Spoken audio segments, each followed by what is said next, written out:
हैदराबाद में बज़्म रूरियाण पारां नामवर कहाणीकार इनक़ाद मुमताज़ महर की याद में तज़ियती गॾिजाणी कोठाई हुई। खेसि लफ़्ज़नि जी ज़बरदस्त भेटा पेश कई हुई। तज़ियती गॾिजाणी में मुमताज़ महर की कहाणियुनि जो कलियात ऐं आत्मकथा छपाइण की घुर कई हुई। गॾिजाणी की सदारत कंदे नामवर कहाणीकार सहाफ़ी मदद अली सिंधी इदारनि जी बेहसी ते ॻणितीअ ज़ाहिर कंदे चयो त करोड़नि जूं ग्रांटूं खणंदड़ इदारा किताब नथा छपाइनि, वक़्तु अची वियो आहे त असां सिंध जी तारीख़ खे महफ़ूज़ कयूं।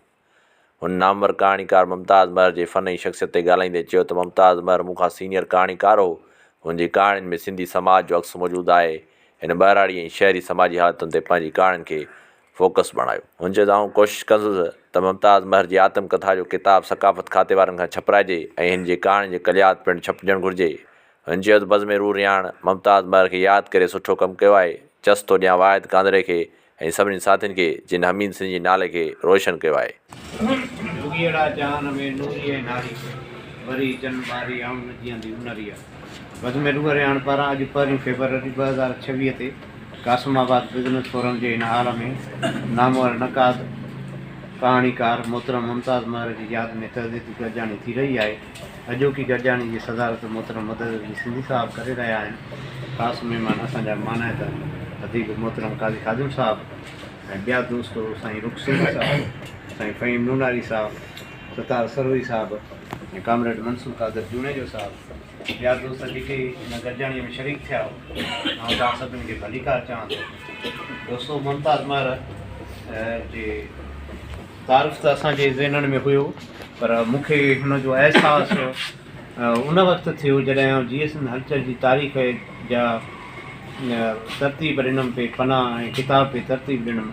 पोइ रूरियाण अॻिते क़दम या जेके टिमाही महिराण रिसाला, इहे जेके जेके पुराणा रिसाला उन्हनि रिसालनि में को अहिड़ो रिसालो न हो जंहिं रिसाले में मुमताज़ महर जी लिखणी छा न आई। हुन जा तनक़ीदी मज़मून, हुन जूं कहाणियूं, हीअ मूंखे हाणे हिकिड़ो किताबु हुन ते कमु पियो कयां सो 1972 जो मां हे टिमाही महिराण रिसालो कढाए पए। उन में हुनजी हिकिड़ी कहाणी छपी आहे। उन कहाणीअ जो नालो आहे नओं तजुर्बो।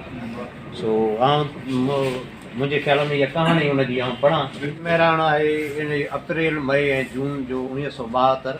हिन जो एडिटर ग़ुलाम गिरामी साहब आहिनि ऐं सब एडिटर लिखियो पियो आहे नाशाद लिखियलु आहे। सो हिन में साईं मुमताज़ महर साहब जी कहाणी आहे नओं तजुर्बो। शमू ऐं रजब हिकिड़े ई पाड़े में रहंदा हुआ। नंढे हूंदे खां ई गॾु पढ़ंदा पए आया ऐं हाणे मैट्रिक में अची पहुता। शमूअ जो पीउ गोदीअ में मज़दूर हो ऐं रजब जो पीउ खे चौक में दुकानु हुयो। रजब जे पीउ जॾहिं रजब माउ सां शादी कई हुई तंहिं वक़्तु संदसि उमिरि 40 वरिया हुई। संदसि पहिरीं ज़ाल जेका फोत थी वई हुई तंहिं मां को औलाद न हुअसि। रजब संदसि अकेलो पुटु हो। वधीक औलाद जी उमेद लाइ वेठा हुआ। शायदि हू पोड़ो थी चुको हो। शमूअ खे हिकिड़ो नंढड़ो भाउ ॿियो हो। ॿई नंढे हूंदे जा संगती हुया। गॾु स्कूल वेंदा हुआ ऐं क्लास पढ़ंदा हुआ। बेंचुनि ते बि गॾु वेहंदा हुआ। शमूअ जो घरु कचो सोढ़ो, न रोशनी न हवा, पर रजब जो घरु कुशादो ऐं पको हूंदो हो। मास्तर घर जो कमु ॾींदो हुअनि त ॿई गॾिजी कमु कंदा हुआ। रजब जे घर में रजब हिसाबनि में कचो हूंदो हो, तंहिं करे शमू संदसि वार कंदो हो। पाड़े जा इहे ॿई छोकिरा अहिड़ा हुआ जेकी मैट्रिक ताईं पढ़ंदा पई आया, न त ॿिया ॿार जेकी घणो करे मज़दूरनि जा पुट हुया। 4-5 दर्जा पढ़ी कंहिं न कंहिं मजबूरी या रोल थियण करे पढ़णु छॾे ॾींदा हुआ ऐं सॼो ॾींहुं ओड़े पाड़े में पिया ताश ऐं जुआ खेॾंदा हुआ ऐं सिनेमा जा धिका खाईंदा हुआ। उन करे जहिड़नि जा शौक़ीन थी पिया हुया।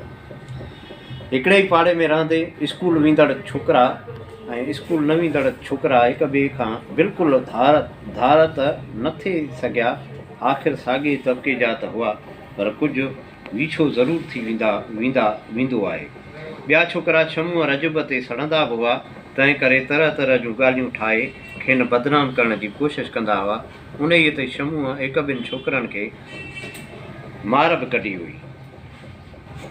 हू बुत जो भरियल ऐं स्कूल जे फुटपाथ टीम जो कैप्टन पिणु हुयो। रजब शर्मीलो ऐं नाज़ुक तबियत जो हो, पर खेसि शमूअ ते फ़ख़्रु हुयो ऐं भरवसो पिणु। जॾहिं शमू फुटबॉल रांदि कंदे ॾाढी फुर्ताईअ सां हिक ॿिए पुठियां गोल कंदो वेंदो हो तॾहिं रजब जोश में अची ज़ोर ज़ोर सां ताड़ियूं वॼाईंदो हो ऐं जॾहिं मैच ख़तमु थी वेंदी हुई तॾहिं डुकंदे हिक ॿिए खे ॿिराठड़ियूं पाईंदा हुआ। संदन ख़ुशीअ जी का हद न हूंदी हुई। शमूअ जो पीउ सुबुह जो सवेर मज़दूरीअ लाइ 2 मानियूं ॿधी निकिरंदो हो ऐं सांझीअ करे मोटंदो हो। थकल टुटल मानी खाई या त खट ते लेटी पवंदो हो या थोरी देरि लाइ पाण जहिड़नि यारनि सां कचहरी करण लाइ निकिरी पवंदो हो। खेसि उहा न ॼाण हुई त शमू स्कूल में पढ़ंदो आहे, पर छा पढ़ंदो आहे या कहिड़े दर्जे में आहे तंहिंजी ख़ैर का ॼाण हुअसि, जंहिंजी का ॼाण कोन हुअसि। एतिरे ख़बर ज़रूरु हुअसि त शमू ही साल पढ़ी कंहिं न कंहिं 100 रुपयनि वारी नौकिरीअ जे लाइक़ु थी वेंदो। सो उन ई मुबारक ॾींहं जो इंतज़ारु पई कयाईं जॾहिं शमू कमाए घर जो ॿार खणंदो। हिकिड़े ॾींहुं शमू जॾहिं ख़ासि स्कूल जी फ़ी ऐं किताबनि लाइ 30 रुपयनि जी घुर कई तॾहिं संदसि वायूं बताल थी वियूं। जंहिं को शख़्स मज़दूरी करे मस 3-4 रुपया कमाए थी सघियो ऐं जंहिं मां पिणु 8 आना पंहिंजी चांहि बीड़ीअ ते ख़र्चु थे कयईं, सो वक़्त में 30 रुपया किथां थो आणे सघियो। शमूअ जी माउ पंहिंजो भंडारो वञी पैसा ॿाहिरि कढिया, पर उहे पिणु 5 रुपयनि खां मथे थी न सघिया। माणस अॻे ई पाड़े वारनि जी कर्ज़दार हुई, तंहिं करे हाणे कंहिंखे कर्ज़ु मिलण जो आसरो बि न हुअसि। आख़िर माउ जी दिलि पैसनि लाइ हेॾां होॾां वई, पर हथें ख़ाली मोटी आई। शमू जॾहिं लथल मुंहं सां रजब जे घर वियो, उन वक़्तु रजब घर में न हो।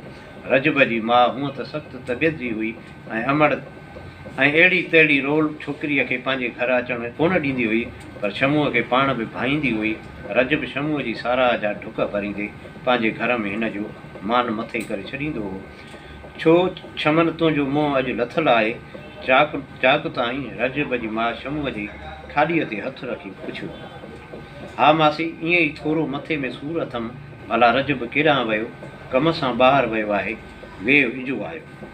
दुनियादारीअ खां वाक़ुफ़ु त न हो, ॻाल्हियुनि ॻाल्हियुनि में पंहिंजे वेदन ज़ाहिर करे वेठो ऐं रजब माउ झटपट में पेतीअ मां 30 रुपया कढी खेसि आणे ॾिना। हुन अनाकाई त घणी कई, पर नेठि वठणा पियसि। एतिरो जल्द संदसि अहम मसइलो हल थी वेंदो, उन ई ते तजुब ज़रूरु थियुसि ऐं अहसानमंदीअ खां कंधु झुकी वियसि। उन ई खां पोइ त शमू रजब ते साह छॾींदो हो। पाण पढ़ण में एतिरी महिनत न कंदो हो जेतिरी रजब खे हिसाबनि सेखारण में सिर्फ़ु कंदो हो। खेनि पढ़ण लाइ अलॻि कमिरो मिलियल हो। जॾहिं पढ़ाई ख़तमु थी शमू घर मोटंदो हो तॾहिं अक्सर राति घणी गुज़री चुकी हूंदी हुई ऐं कॾहिं कॾहिं ईअं बि थींदो हो जो घणी देरि पढ़ण करे शमू उते ई सुम्ही पवंदो हो रजब सां गॾु। शुरूअ में गॾिजी सुम्हंदे खेनि शर्म ईंदो हो, पर आहिस्ते आहिस्ते उहो शर्म ख़तमु थी वञे। ॿई गहरा दोस्त जो हुआ। रजब मां त ग़रीब जो पुटु आहियां, शायदि अॻिते पढ़ी न सघां। तूं जॾहिं कॉलेज जी पढ़ाई पूरी करे कंहिं ॾींहुं साहिबु थींदे तॾहिं मूंखे विसारींदे त न। रजब संदसि नकुल करणु लॻो ऐं पोइ ॿई खिलंदा रहिया। ॿई कॾहिं कॾहिं रुसंदा बि हुआ ऐं पर थोरी अरसे लाइ हिकिड़े दफ़े पूरो हफ़्तो रुठल रहिया।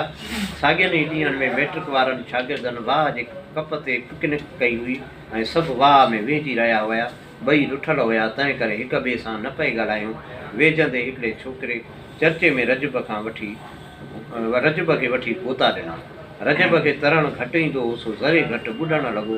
शमू पहिरीं त उहो सभु कुझु ॾिसंदो रहियो, पर जॾहिं ॾिठाई त रजब मुर्गो ॿुॾे पियो, सो हिकदमि छलांग हणी रजब खे ॿाहिरि कढी आयो ऐं उन छोकिरे खे मारे अधमो करे छॾियो। उन ई वाक़े खां पोइ ॿई वरी परची पिया। अॻु जहिड़ा शहर जे कॉलेजनि में जॾहिं स्ट्राइकूं थियणु लॻियूं तॾहिं स्कूली शागिर्दनि बि हिसो वठणु शुरू कयो ऐं हर हंधि जुलूस ऐं जलसा थियणु लॻा। शमू ऐं हिन जा साथी ॾाढे जोश ख़रोश सां उन्हनि में हिसो वठणु लॻा। रस्तनि ते पुलिस ऐं शागिर्दनि जे विच में चकरियूं पियूं लॻंदियूं हुयूं ऐं हिकिड़े चकरीअ में शमू पुलिस जे वर चढ़ी वियो ऐं ॿियनि साथियुनि सां गॾु गिरफ़्तार थी वियो। शागिर्दनि लाइ त हीरो थी वियो, पर घर वारनि जी निंड हराम थी वई। आख़िर हिकु हफ़्तो अंदरि रहण खां पोइ शमू ज़मानत ते आज़ादु थियो। संदसि ज़ामिन रजब जो पीउ थियो। उन ई कम लाइ खेसि अधु ॾींहुं दुकानु बंदि करिणो पियो, पर रजब ऐं रजब जी माउ जे इसरार खां मुंहुं मोड़े नथी सघे। इम्तिहान जी तारीख़ुनि में कुझु वाधारो थियो, तंहिं करे ॿिन्हिनि जी गॾियल पढ़ाई कुझु सुस्त थी वई हुई, पर हिकु सबबु ॿियो बि हो। शमूअ खे मुंहं ते जॾहिं खां सावक आई हुई ऐं हू ज़ाइफ़ुनि जे साम्हूं ईंदो शर्मंदो पाण खे महसूसु कंदो, तंहिं करे रजब जे घर अचणु पिणु घटाए छॾियो हुयईं। ॿई ॼणा अक्सर ॿार मिलंदा रहंदा हुआ। ॿिन्हिनि जी सिक में का घटिताई न आई हुई। उमिरि में जेको पहुची वेंदो आहे सो अक्सर अजीब ग़रीब ख़्याली दुनिया में रहंदो आहे, पंहिंजे जज़्बनि ऐं ख़्वाहिशुनि खे मुख़्तलिफ़ रंगनि सां भरींदो रहंदो आहे। शमूअ जे हवाई महल में जेकी मुस्तक़िल किरदार हुया, उन्हनि में हिकु किरदारु रजब जो बि हुयो, जंहिंसां हिन जो जज़्बाती लॻाव रहंदो पिए आयो। संदसि ख्वाबनि में राहत ॾींदड़ बि उहो ई किरदारु हुयो। ख्वाबनि खां पोइ बेख्वाबी न ईंदी हुई ऐं ख्वाबनि में किरदारनि सां गॾु संदसि पाछा बि हूंदा आहिनि। ऐं कॾहिं कॾहिं वाछोलनि जो असरु किरदारनि खे खां बि वधी वेंदो आहे। जॾहिं माण्हुनि खे छिरकाईंदी ऐं टीजारी छॾींदा आहिनि, अहिड़ा छिरकाईंदड़ ख्वाब शमूअ खे बि अचणु लॻा। कॾहिं हू ख्वाबनि में ॾिसंदो हो त का वॾी छिप संदसि मथां किरी रही आहे, कॾहिं ॾिसंदो हो त को हैवान मां इंसान खे सोगो जले घुटा ॾेई रहियो आहे। हू वाछोलनि खां जंद छॾाइण लाइ ख्वाब में मदद लाइ रड़ियूं कंदो हो, रजब रजब रजब। ऐं जॾहिं छिरक भरे अखियूं फटींदो हो, तॾहिं पगर में छल हूंदो हो, पर अहिड़ा भयानक ख्वाब वरले ॾिसंदो हो ऐं जल्द विसारे छॾींदो। हिकिड़े ॾींहुं मंझंदि जो जॾहिं मींहुं पए पियो, तॾहिं शमूअ पंहिंजे घर में निंड करण जी कोशिशि पई कई। कची छित टिमण लॻी। हू बेज़ार थी घर खां ॿाहिरि निकितो ऐं रजब सां मिलण जो इरादो करे हिन जे घर ॾांहुं रवानो थियो। हिन रजब खे ॿाहिरां बि आवाज़ु ॾिनो, पर रजब सॾ ते ॿाहिरि न निकितो। तॾहिं हू घर जे अंदरि थियो। रजब मां उन ई वक़्तु विंझी विरांडे में वारनि खे खणी ॾेई रही हुई, जिन में हिकु अछो बि न पियल हो। खांसि मालूम थियो त रजब पंहिंजे पीउ जे हट ते वेठो आहे ऐं पिणसि कंहिं ॿिए पासे दावत ते वियल आहे। शमू जॾहिं वापसि पई वरियो, तॾहिं रजब मां फणोटो रखी चवणु लॻी, शमू काॾे थो वञी? वेह, रजब अची वेंदो मींहं में पंहिंजा कपिड़ा आला कंदे। शमूअ जा कपिड़ा त अॻे ई आला थी चुका हुआ, जेके संदसि बदन खे चोटिया पए। हू खट जी पेरांदीअ ते वेही रहियो। ॾिस, मुंहिंजा कपिड़ा त आला कया अथई। शमूअ जी पुठीअ ते हिकु हथड़ो फेरे ऐं अखियुनि में घूरे ॾिठाईंसि। पोइ खेसि गिराटड़ी पाए अंदरि वठी वई ऊंदाईअ कोठीअ में। पोइ हुन ईअं महसूसु कयो ॼण त संदसि मथां का छिप किरी पई, का धुॿण हुजे जंहिंमें हू हिड़ंदो थी वियो। मदद लाइ हुन रड़ियूं करणु चाहियूं थे, रजब रजब, पर रड़ियूं करे नथी सघियो। संदसि हवाई महल अॼु टही पियो। संदसि ख्वाब अॼु टुटी पिया। अॼु हिन दोखे जी दुनिया जो पेश कयल अक जो खीरु चखियो हो, खेसि अॼु न उथजो। इहा कहाणी जीअं बज़म जी रवायत हूंदी आहे। और कहाणीकार नक़ाद ऐं सुठो सवण आहे चसो जे कादे साहब खे सिंध जे अदीब लेखकार ऐं समाज सुधारक माण्हुनि खे हर वक़्तु यादि कंदो रहे थो। संदसि भेटा तौरु जे कथा मुंहिंजे हवाले सां पेश कयां थो। असां सां इहे बहाना छॾे ॾे, ॾियण वेहणा ताना रोज़ाना छॾे ॾे। अॻे ई सतायल आया मां ॾाढो, वेतर दर्द ॾेई जलाना छॾे ॾे। धरतीअ खां धार शल कादर न करे, हयाती में वञा क़ौम जो कर्ज़ भरे। सिंध हमेशह सुखी ऐं साई रहे, अयूब जे उन खां सवाइ नथी यार सरे। जा ॾाढ खे ललकारे सा शाइरी खपे, जा क़ौम खे सुधारे सा शाइरी खपे। बाक़ी अजायो पननि भरण सां छा थींदो, जा नओं घस ॾेखारे सा शाइरी खपे। हे गीत आहे, जेकॾहिं इजाज़त हुजे त चवां। इहा आहिनि ॿोल हुसैन बख्श ख़ादम जा। ॾाढो तकड़ि तव्हांजो।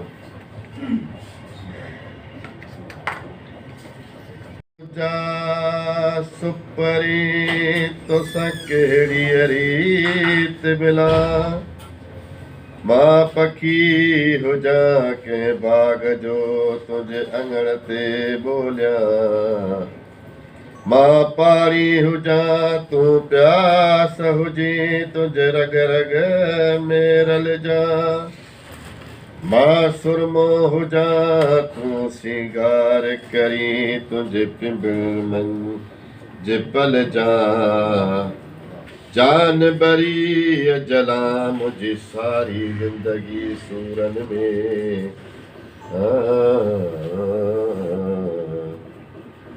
तुंहिंजे हिजर फिराक में माहे लका न की गम थो वञे न की दम थो वञे तुंहिंजे हिजर फिराक में माहे लका न की गम थो वञे न की दम थो वञे मां तो लरुआं वेठो सुबुह मसा न की गम थो वञे न की दम थो वञे अफ़सोस बिरह जी बीमारी हाज़ कब सुञाणे की न सघिया अफ़सोस बिरह जी बीमारी हाज़ कब सुञाणे की न सघिया मुझे दर्दन जी कई कंहिं न दवा मुझे दर्दन जी कई कंहिं न दवा न की दम थो वञे न की गम थो वञे अङण खे उजाड़े हलियो वियो वयल वक़्तु वापसि न वरंदो आहे तालिब घड़ियूं पल खे हितड़े गुज़ारे हलियो वियो मानवारा साईं मदद अली सिंधी साहब डॉक्टर काजी खादिम साहब रुप साहब नूनारी साहब सरोज साहब जूने साहब वाहिद कांदड़ो साहब ऐं आया सभिनी दोस्तनि खे अस्सलाम वालेकुम जीअं त दोस्तो बज़्म रूह हाणे अॼु उन मंज़िल ते पहुती आहे जेके वाहिद कांदड़ो साहब जे असांजे साईं डॉक्टर काजी खादिम जे सरबाणी में अॻिते असां एतिरो अॻिते आया आहियूं जो अल्हम्दुलिल्लाह असांजी जमात माना सभिनी फोरमनि खां अॻिते अॻिते आहे माना ऐं हर हफ़्ते माना केतिरी बि ॻाल्हि हुजे का छा हुजे एमरजेंसी हुजे हिते ज़रूरु माना इहा गॾिजाणी हिते थिए थी ऐं परे परे खां दोस्त अचनि था हिते ऐं हिन जी वरी रिपोर्टिंग बि थिए थी माना त हमीद सिंधी जे दौर में बि असां काफ़ी दोस्त हिते आयासीं असांखे जेको इज़त ऐं मान मिलियो असांखे बज़्म रूह रहण खां मिलियो ऐं लिखंदो अॻु में बि हुयुसि माना पर मुंहिंजूं उहे कालम ऐं शाइरियूं सभु चोरी करे दोस्त उन्हनि में ॾींदा पर पोइ जॾहिं असां हिते आयासीं बज़्म रूह रहण त असांखे माना इज़त मिली मान मिलियो पोइ असां कालम लिखियासीं मज़मून लिखियासीं शाइरी लिखीसीं सुगड़नि में आयासीं हर फोरम ते असांजी माना इज़त असांखे बज़्म रूह रहण खां मिली ऐं वाहिद कांदड़ो साहिब खे जसो हुजे जेको चूंडे चूंडे उन जेको आहे सो अदीबनि खे शाइरनि खे ऐं जेको आहे सो उन्हनि खे यादि पियो करे माना जीअं हमीद साहिबु जीअं उनजो इहो हूंदो हुयो त साईं अलाह शानवाज़ मुसाफ़िर लिस्ट खणी ईंदो उन मुताबिक़ शमशेर हैदरी साहिब जो आहे कंहिंजो आहे उन हिसाब सां सभिनि खे यादि कंदा हुआसीं मज़हबी ॾिण बि यादि कंदा हुआसीं ऐं जेको आहे सो मूंखे राति जीअं मूं पढ़ियो साईं जो वरी साईं जो सुबुह जो फ़ोन आई असांखे हुसड़ीअ में बि प्रोग्राम हो हुते एवार्ड तक़रीब आहे हुते बि दावत मां मूंखे सो मां चयुमि बाबा अॻे में असां हाज़िरी हिते भरींदासीं ऐं असांजी इहा हिकिड़ी ख़ुशनसीबी आहे जो साईं मदद अली सिंधी साहिब बि असांजे हिन महफ़िल में आयल आहे माना ऐं उन टाइम ते बि साईं ईंदो हो हुते माना साईं हमीद सिंधी साहिब वटि त ॻाल्हियूं त इलाही आहिनि माना दोस्त बि इलाही आहिनि त ऐं हिकिड़ी ॻाल्हि कंदुसि साईं खे एतिरो कहाणीकार हो मज़मून लॻी छो जंहिं सिंध जे ख़ातिर लिखियो ऐं छो न इन्हनि खे यादि कजे माना इहो असांजे मथां फ़र्ज़ु आहे अॼु असां यादि कंदासीं सुभाणे अहिड़ो वक़्तु ईंदो असां न हूंदासीं असांखे बि केरु यादि कंदो को न को माना इहो कुदरती इस्लाम में बि माना इहो हिकिड़ो फ़रीज़ो आहे त जेकॾहिं केरु इंसानु कंहिंखे यादि थो करे न सुठनि लफ़्ज़नि में अलाह साईं वरी अहिड़ी उनजे वञण खां पोइ उनखे वरी पोयां को न को ज़रूरु यादि करे थो उनखे त बाबा हीअ शख़्स बि हुयो हीअं कंदो हीअं मिलंदो दुनिया फ़ानी आहे जान सो आउं साईं खे ममताज़ महर साहिब खे भेटा तौरु पढ़ंदुसि त समुंड जे हू जॾहिं किनारे वियो प्यार में हू जॾहिं पुकारे वियो ॾात जे ॾेह जो हुयो ॾाहो सिंध जी सिंध हू संवारे वियो सुखनि पर सिंध जो सबाज हो को लुड़क अखियुनि जा हेल हारे वियो मुंहिंजी यादुनि में आहे हयात सदा लाट हिन वाट ते बि ॿारे वियो तालिब तूं विसारे कीअं सघंदे हितड़ा काल्ह जो गुज़ारे वियो हितड़ा काल्ह जो गुज़ारे अजनव ताक़नि में तालिब तवारी आदेश इहो थी वियो आहे मरियो मुमारी जे जीअ खे जीआरे सैलाव उते गॾे विया। मुमताज़ महर साहब जे तहज़ियाती गजानी जे हवाले सां हीअ जेका बज़म गुरू रियाण तरफ़ां रखी वई आहे तहज़ियाती रिफ़रेंस, उन में वाहिद कांदड़े खे जसूंजे साईं मुमताज़ महर सची वियो आहे त मां मुमताज़ महर साहिब जो लाॾाणे खां पोइ पहिरियों चकर नालो ॿुधो। एॾी गुमनाम ज़िंदगी में एॾो वॾो कहाणीकार हुयो। आख़िर में हींअर बि असांजी साईं रुख साहिब सां कचहरी हले पई। साईं रुख साहिब चयो त असां बि हिकिड़े ॾींहुं ईअं ई गुमनामी में ई गुज़ारे वेंदा आहियूं। मुख़्तलिफ़ पहलू हुया त हिकिड़ा माण्हू आहिनि जेके को कमु कोन था कनि पर उहे वॾा अदीब बि आहिनि, मुफ़क़िर बि सजनि था, ऐं हिकिड़ा उहे माण्हू जेके एॾो वॾो कमु करे वञनि था पर पोइ ख़ामोश में गुज़ारे वञनि था। उन राति देरि सां जंहिं राति लाॾाणो करे ख़बर रखी बज़म रू रिहाण में असांजे वाहिद कांदड़े, त मां हुनखे फ़ोन करे पुछियुमि छो त लैंग्वेज अथॉरिटी चेयरमैन जो तहज़ियती पैगाम अची वियो अख़बार जे लाइ। त मूं चयो हाणे जॾहिं तहज़ियती पैगाम आयो आहे त ख़बर त ॾिसजे न ख़बर छा आहे। त मां वाहिद खे फ़ोन कई। वाहिद चयो यार इहो ख़बर गफ़ूर सरोई जे वाल ते पई अथव, उतां ॾिसी वठो, उन वटि वधीक तफ़सील अथव। पाण कराची में रहंदो, लाॾाणो बि उते कयो। पोइ मां उहा ख़बर का गफ़ूर सरोई वटां खईं। पोइ उहा कावश में हालांकि ॿिए ॾींहुं लॻी, असां रोज़ानी पढ़ला में उन पहिरें ॾींहुं ख़बर लॻी फ्रंट ते। कावश ॿिए ॾींहं ते ख़बर आई। असां लेट नाइट में उहा ख़बर मुमताज़ महर साहिब जी रोज़ानी पढ़ला अख़बार में लॻाई। चवण जो मक़सदु इहो त एॾो वॾो माण्हू हुयो, असां जहिड़ा माण्हू जेके सहाफ़ती फील्ड सां लाॻापियल माण्हू, उहे माण्हू उन खां अणवाक़ुफ़ हुयासीं। इहा असांजी बदनसीबी चइजे, या हिकिड़ो मुमताज़ महर साहिबु गुमनामी जी ज़िंदगी में हिकिड़ो पंहिंजो कमु पे कयो। त पोइ मुख़्तलिफ़ वाल्स चेक कयूं, सतार सरोई जी वाल चेक कई, उन ते ॾिठोसीं त हू ज़िंदगी आख़िरी घड़ी ताईं पढ़ण लिखण सां लाॻापियल रहियो, पर उन को शो ऑफ न कयो त को मां कमु कयां थो, छा थो कयां। पर हिकिड़ो कुदरती थींदो आहे, जेको माण्हू कमु कंदो आहे न, पोइ त केरु मञता हिकिड़ी कुदरत तरफ़ां मिले थी। अॼु उहा हुनखे मञता मिले पई त उहा पाण मुरादो निकिरी आई। हिकिड़ो माण्हू जेको न पियो चाहे त पोइ मूंखे माण्हू सुञाणनि या मां माण्हुनि जे लाइ थो कमु कयां, हुन हिकिड़ो पंहिंजे कमु कयो पिए, ऐं उहो कमु अॼु असां हुनखे यादि कयूं पिया। एतिरा वॾा माण्हू हिते वेठा आहिनि, साईं मोहम्मद सिंधी साहिबु वेठो आहे, हिकिड़ी बज़म रू रिहाण जी हिकिड़ी सॼी जेको सो सर्किल आहे, उनखे सुठनि लफ़्ज़नि सां यादि पिया कयूं। बाक़ी त असां मुकरम बाबा ॿुधंदासीं। मेड़ सां आया आहिनि तव्हांजो मोहबत साईं। तव्हां जॾहिं कहाणीकार जनाब मुमताज़ महर साहिब जन जो ताज़ियती बेड़ाको बज़मी रू रिहाण हाल में थी रहियो आहे। साईं एॾी क़ाबूरे वांगुरु त असां कंहिं रिसाले में या कंहिं साईं जूं कहाणियूं एतिरियूं न पढ़ियूं आहिनि। उनजे वफ़ात खां पोइ जेको आहे सो उनजी ख़बर पई त वॾो जेको आहे सो माण्हू नक़ाद हो, कहाणीकार हो, ऐं सिंध जे क़ौमी तहरीकुनि सां बि लाॻापियल हुयो, सिंध परस्त माण्हू हो। अॼु ही मेड़ाको जेको कयो आहे असांजे साथी वाहिद कांदड़े साहिबु, त आउं हिकिड़ो चौसठो मुमताज़ महर जे लाइ, हिकिड़ो चौसठो वाहिद जे लाइ, ऐं उन खां पोइ पंहिंजो शेर पढ़ंदुसि। मुमताज़ महर जे लाइ त जुरतुनि खे सलाम छो न कजे, जुरतुनि खे सलाम छो न कजे, हिमतुनि खे सलाम छो न कजे, जुरतुनि खे सलाम छो न कजे, हिमतुनि खे सलाम छो न कजे, जंहिंजे जीवन सां ॾेह जो जीवन, जंहिंजे जीवन सां ॾेह जो जीवन, तन पुटनि खे सलाम छो न कजे, तन पुटनि खे सलाम छो न कजे। सलाम मुमताज़ महर खे। उनखां पोइ वाहिद कांदड़े लाइ थोरो ठाहियो अथमि। तबियत तुंहिंजी माठिणी, जज़्बो तुंहिंजो जवालो, तबियत तुंहिंजी माठिणी, जज़्बो तुंहिंजो जवालो, बज़ में रिहाण आहे काफ़ी तुंहिंजो हवालो। तबियत तुंहिंजी माठिणी, जज़्बो तुंहिंजो जवालो, बज़ में रिहाण आहे काफ़ी तुंहिंजो हवालो, तुंहिंजो कुर्ब सभिनी सां न्याज़मंदी, तुंहिंजो कुर्ब सभिनी सां न्याज़मंदी, मूंखे वणे थो तुंहिंजो अंदाज़ हुई निरालो, जज़्बो तुंहिंजो जवालो, बज़ में रिहाण आहे काफ़ी तुंहिंजो हवालो। उनखां पोइ हिकिड़ो शेर आहे मुंहिंजो पंहिंजो। ए क़ौम जा जवानो हिकु कमु रखां अव्हां ते, ए क़ौम जा जवानो हिकु कमु रखां अव्हां ते, रड़ियूं करे जॻायो क़ौमी शऊर खे, ए क़ौम जा जवानो हिकु कमु रखां अव्हां ते, रड़ियूं करे जॻायो क़ौमी शऊर खे, हारीअ जा हथ उभा कयो पोरत खे हौसलो ॾियो, हारीअ जा हथ उभा कयो, कुदरत खे हौसलो ॾियो, निंड मां पटे उथारियो सिंध जे मज़दूर खे। ए नौजवान सिंध जा हिकु कुमर खां अव्हां ते रड़ियूं करे जॻायो क़ौमी शऊर खे।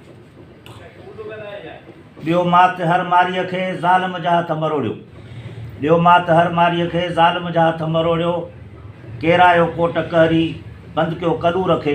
ए क़ौम जा जवानो हिकु कमर खां अव्हां ते रड़ियूं करे जॻायो क़ौमी शऊर खे। पीरीअ जूं पाड़ूं पटियो, पीरीअ जूं पाड़ूं पटियो, मुल्ला खे बि ॿुधायो, ज़ाकिर जूं राहूं रोकियो, सैयद खे बि सुधारियो। छो त इहे सभु जेके आहिनि ॼण त परमारी कुवतूं निकिरियूं। हिननि में चङा माण्हू बि आहिनि, पर अक्सरियत जेको आहे ॾिसूं था त माण्हुनि जी फुल्ट जेको आहे सो उन्हनि जो मशग़ूलो आहे, महबूब मशग़ूलो आहे। पीरीअ जूं पाड़ूं पटियो, मुल्ला खे बि ॿुधायो, पीरीअ जूं पाड़ूं पटियो, मुल्ला खे बि ॿुधायो, ज़ाकिर जूं राहूं रोकियो, सैयद खे बि सुधारियो। लुट जे ग़रीब पियो थो, लुट जे ग़रीब पियो थो, हर हंधि तव्हां ॾिसो था। पीरी मुरीदी ऐं मुर्शिदी खां क़ौम खे बचायो। तूं पढ़ियल कढ़ियल आहीं, ए नौजवान सिंध जा, तूं पढ़ियल कढ़ियल आहीं, ए नौजवान सिंध जा, तो ते बि को फ़र्ज़ु आहे, तंहिं फ़र्ज़ खे निभायो। इंसान पियो थो लुटिजे, इंसान पियो थो घुटिजे, इंसान पियो थो फुरिजे, इंसान पियो थो कुटिजे। ॾाढे जे अज़ियतुनि में, थाणे जे खोलियुनि में, आदम रसलू गाढ़ो ॾिस कीअं पियो थो ॿधिजे। ॾेरे हबीब सां गॾु मज़लूम सो छॾायो। ए क़ौम जा जवानो हिकु कमर खां अव्हां ते रड़ियूं करे जॻायो क़ौमी शऊर खे। हारीअ जा हथ उभा कयो, कुदरत खे हौसलो ॾियो, निंड मां पटे उथारियो सिंध जे मज़दूर खे। महिरबानी साईं, जसो हुजे साईं अव्हां जे कावशुनि खे। अॼु बज़्म रूह रिहाण जो ही मेड़ाको हिकिड़े अहिड़े मोहसिन खे तव्हां यादि कयो आहे। सिंध जो मोहसिन 1972 ऐं गिरामी साहब जूं अदब इल्म ॾाहप में वॾो हिकिड़ो कारनामो, उन में साईं जो हिकिड़ो ज़बरदस्त क़िस्म जी कहाणी ऐं शऊर इल्म ऐं ॾाहप जो वॾो हिकिड़ो सबक़ु हुयो, दर्स हुयो, हक़ीक़त बयानु थियल। अॼु बज़्म रूह रिहाण जा ही समूरा अदीब ॾाहा उन मोतबर शख़्सियत मोहतरम मुमताज़ महर साहब खे ख़िराज अक़ीदत पेश करण लाइ गॾु थिया आहियूं। असांजूं दुआऊं आहिनि त संदसि तइलीम तरबियत असां नौजवाननि ते मुंतक़िल थिए ऐं बज़्म रूह रिहाण जे हिननि कावशुनि खे दुनिया वारनि ताईं मीडिया जे थ्रू उन्हनि ताईं पहुचिजे, जीअं उन्हनि जो मशअल राह असां सभिनी जे लाइ बणिजी वञे। महिरबानी साईं। मंसूर कादर जोड़े जो ऐं जॻह स्टेज ते अदीब शाइर वेठा। अॼु असांजे सिंध जे हिकिड़ी सिनफ कहाणीअ जे अहम यादि कयो वियो आहे। लतीफ़ साईं चयो आहे इन माण्हुनि जे लाइ त अॼु नवो ताकुल में तालिब तंवारिन आदेसियूं थी विया बढ़ियूं मूं मारे जे जीअ खे जियारिन से लाउ थी लॾे आहे। साईं मुमताज़ महर खे किताबी सूरत जेका हुनजी आई आहे, किताब जेके कहाणी जा आहिनि मूं त न पढ़िया आहिनि, पर मुख़्तलिफ़ वक़्तनि ते रिसालनि में या किथे मूं हुनखे पढ़ियो ज़रूरु आहे। पर सुठो कहाणीकार असांजे सिंध में बहितरीनु कहाणीकार में शुमारु थियो। जीअं अगरि डॉक्टर नजम अब्बासिया राय थी गुज़रिया आहिनि ऐं हिन वक़्तु बि हिन तमामु बहितरीनु कहाणीकार थी गुज़रिया आहे, त हिन खे यादि करणु तमामु सुठी ॻाल्हि आहे। या बज़्म रूह रिहाण जी साविश आहे ऐं उनजो जेको सॼो वञे थो पियो साईं वाहिद कांदड़े खे जंहिं अहिड़नि माण्हुनि खे यादि कयो आहे। साईं मुमताज़ सां त मुलाक़ातूं कोन हुयूं, पर हुनखे पढ़ियो ज़रूरु आहे। महिरबानी। रिसालनि में अख़बारनि में ऐं किन ते न बि टकरायो हुजे, बहरहाल साईं रूह रिहाण जो हीउ जेको तरीक़ेकार आहे इहो ज़िंदा दिलि आहे ऐं हिकिड़ो ख़ुशीअ जो बाइस आहे त सभिनी खे यादि कयो थो वञे। मेड़ाका थियनि पिया, असीं ॾिसूं पिया ऐं हीउ इंसान ख़ुदि कहाणी आहे। कहाणी इंसान ख़ुदि कहाणी आहे ऐं कहाणी ईंदड़ नस्ल जो मुस्तक़बिल थी सघे थो। ऐं कहाणी जेका आहे सा माउ जे हंज लोलीअ खां वठी कहाणी असांखे ॿुधाई वेंदी आहे। बहरहाल कहाणीकार असांजा मौज़ ऐं असांजा नामूर थी गुज़रिया आहिनि जिन में काफ़ी पंहिंजो किरदारु छॾे ऐं कहाणियूं लिखी के अला ॾेया त के आहिनि। बहरहाल अहिड़ा सुठा प्रोग्राम जिन खे ही फोरम खणी आयो आहे त इहो सॼो क्रेडिट वाहिद कांदड़े खे आहे, जंहिंमें सभु असीं हफ़्ते हफ़्ते गॾिजूं था, किन में नथा बि अचूं, पर ख़ुशीअ जी ॻाल्हि इहा आहे जो सभिनी खे यादि कयो थो वञे, सभिनी खे वारो ॾिनो थो वञे, जंहिंमें असीं वॾनि खे चवंदासीं त तव्हां हर फंक्शन में अचो हुते ऐं रहनुमाई करियो, जीअं असीं वरी नौजवाननि खे बि वठी अचूं।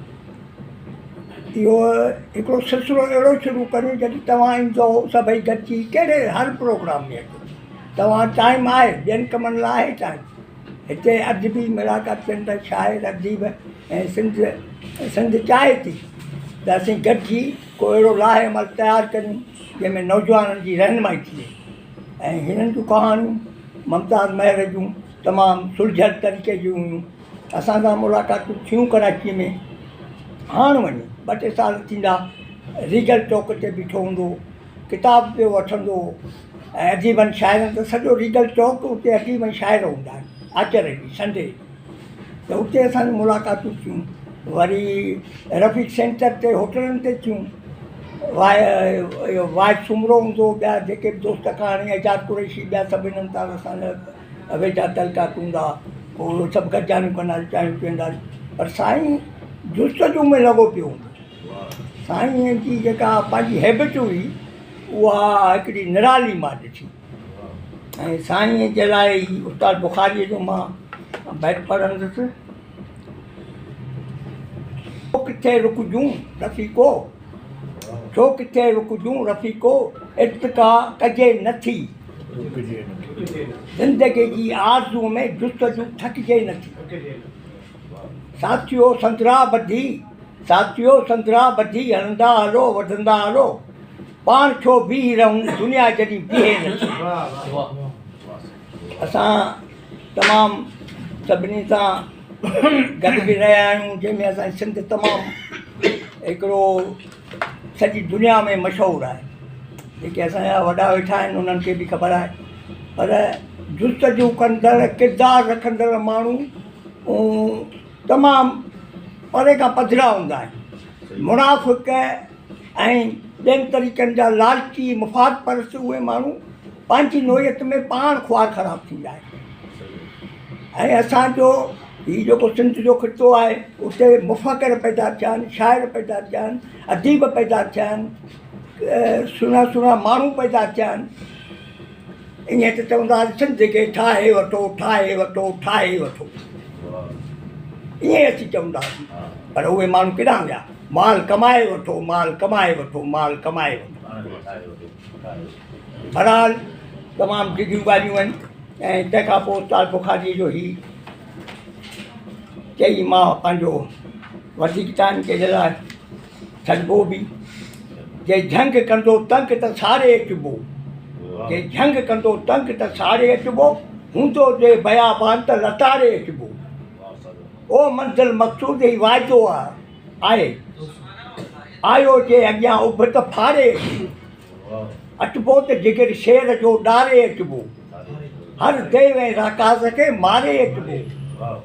ओ मंज़िल मक़सूद ई वाइदो आहे, हर हाल में अंजाम खे पारे अचिबो। जो बहादुर बणियो सो त ॾाढो बणियो, सो त ॾाढो बणियो, सो त ॾाढो बणियो, सो त ॾाढो बणियो। जो सिपाही सचो इनक़िलाबी पको, अॻिते वधंदो रहियो, वेड़ विढ़ंदो रहियो, अॻिते वधंदो रहियो, वेड़ विढ़ंदो रहियो। कंहिं बि ताक़त अॻियां, कंहिं बि ताक़त अॻियां, की न झुकियो छणियो, सो त ॾाढो बणियो, सो त ॾाढो बणियो महल मैदान। जन सखाऊं कयूं ऐं वफ़ाऊं कयूं, बाग़ी किरदार खे जन पनाहूं ॾिनियूं, बाग़ी किरदार खे जन पनाहूं ॾिनियूं। दुश्मने सिंध खे, दुश्मने सिंध खे बीठो आहे तणियो, सो त ॾाढो वणियो, सो त ॾाढो वणियो महल मैदान में जो बहादुर बणियो, सो त ॾाढो वणियो, सो त ॾाढो वणियो। जो बि संदरा छिके देस जे लाइ लड़ियो, ज़ालिमनि ऐं गद्दारनि मकारनि विढ़ियो। जो बि संदरा छिके देस जे लाइ लड़ियो, ज़ालिमनि ऐं गद्दारनि मकारनि विढ़ियो।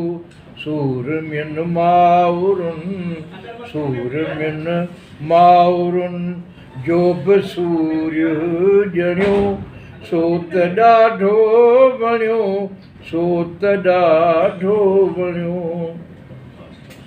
जो बि पोरियत जो हमराह आहे थियो, जंहिंजे किरदार ते को बि नाहे टिको, जंहिंजे किरदार ते को बि नाहे टिको। जो बि मारे थो दुश्मन, जो बि मारे थो दुश्मन खे वारा खणियो, सो त ॾाढो वणियो, सो त ॾाढो वणियो। कंहिंखे नाहकु न ईज़ाउ ॾे छो भलो, भाउ भाड़े खां ख़ाली खटोलो भलो।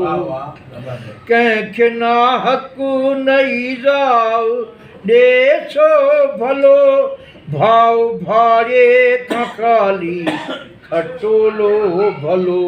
जंहिं शहीदनि जी अज़मत, जंहिं शहीदनि जी अज़मत खे आहे ॻणियो, सो त ॾाढो वणियो, सो त ॾाढो वणियो। जो न मैदान मां पुठ ॾेई आ भॻो, जेको आशिक़ विढ़े पियो, विढ़े पियो रुॻो। जो न मैदान मां पुठ ॾेई आ भॻो, जेको आशिक़ विढ़े पियो, विढ़े पियो रुॻो। बीठो मैदान ते, बीठो मैदान ते आहे नारा हणियो, सो त ॾाढो वणियो, सो त ॾाढो वणियो महल मैदान में जो बहादुर बणियो, सो त ॾाढो वणियो, सो त ॾाढो। आऊं बेहतर तौर मुमताज़ साहब खे काफ़ी थो पेश करियां। जे न भर में सुहा ॾींहं भला रे न कढ, जे न भर में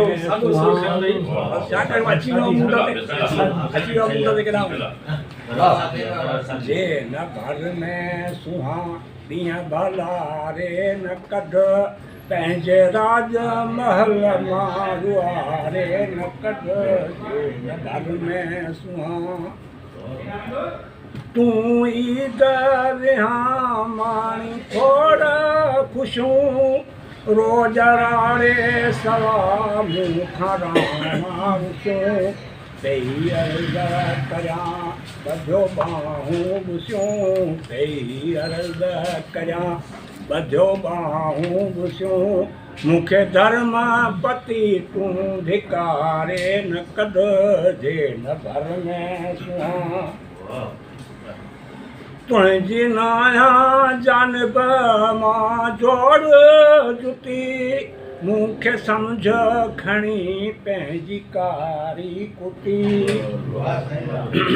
तुंहिंजे दर ते हुजसि रखी सिरड़ो सुती तुंहिंजे दर ते हुजसि रखी सिरड़ो सुती जे टुकुर नदी त टारे न कढजे न भर में सुहां ईअं भला रे न कढजे न भर में सुहां जुमन जान जुदाई कई बाहे बसम तोखे कांध कुवत तुंहिंजी जो कसम छॾ राणा रुसणा जी हीअ रीत रसम छॾ राणा रुसणा जी हीअ रीत रसम पंहिंजे अङण मथां तूं उथारे न कढजे न भर में सुहां ॾींहं भला रे न कढजे न भर में सुहां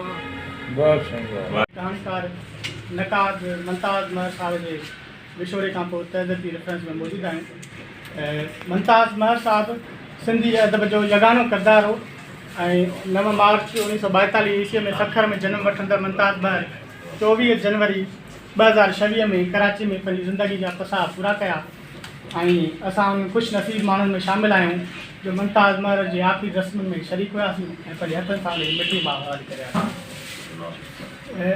मुमताज़ महर सिंधी अदब खे 5 किताब ॾिना 3 किताब हिन कहाणीअ जा हुया मंज़िल ऐं जॾहिं मां चोर जो थींदुसि ऐं ज़िंदगी जो वाकिरो ऐं 2 किताब तनक़ीद निगारी जा हुयसि जंहिंमें वीचार ऐं सिंधी कहाणी जी ओसर इहे 5 किताब आहिनि मुंहिंजे ख़्याल में मुंहिंजी नज़र में मां सहाफ़त ऐं अदब जो रचना कारकुन में नंढो शागिर्द आहियां मूं पंहिंजी ज़िंदगी में तमामु घटि माण्हू अहिड़ा ॾिठा आहिनि जेको एतिरो वॾो पढ़ियल लिखियल हुजनि जंहिंमें शेख अयाज़ ॿिया खोड़ सारा ॿिया नाला बि आहिनि पर तमामु घटि किरदार आहिनि ॿियो जीनियस माण्हू जेके बि हूंदा आहिनि उहे ईअं ई हूंदा आहिनि जीअं मुमताज़ महर हुयो अली बाबा हुयो ॿिया खोड़ सारा असांजे अदब जा जेके माण्हू ॾिसंदो जेके तव्हांखे अकेलाई में नज़र ईंदा तव्हांखे या उनजो जेको लाइफ आहे उहा तव्हांखे बुराननि जो भंडा जो शिकार नज़र ईंदी उहे यगाना ऐं जीनियस किरदार हूंदा जेके ज़िंदगीअ सां गॾु हलण वारा माण्हू हूंदा आहिनि उहे त हर दौर में ख़ुशि हूंदा आहिनि पर जेके जीनियस ऐं यगाना किरदार हूंदा आहिनि उन्हनि जी ज़िंदगीअ में मुश्किलातूं बि ईंदियूं आहिनि दुख सुख सभु शयूं उन्हनि जी ज़िंदगी में शामिलु थींदा आहिनि मुमताज़ महर बि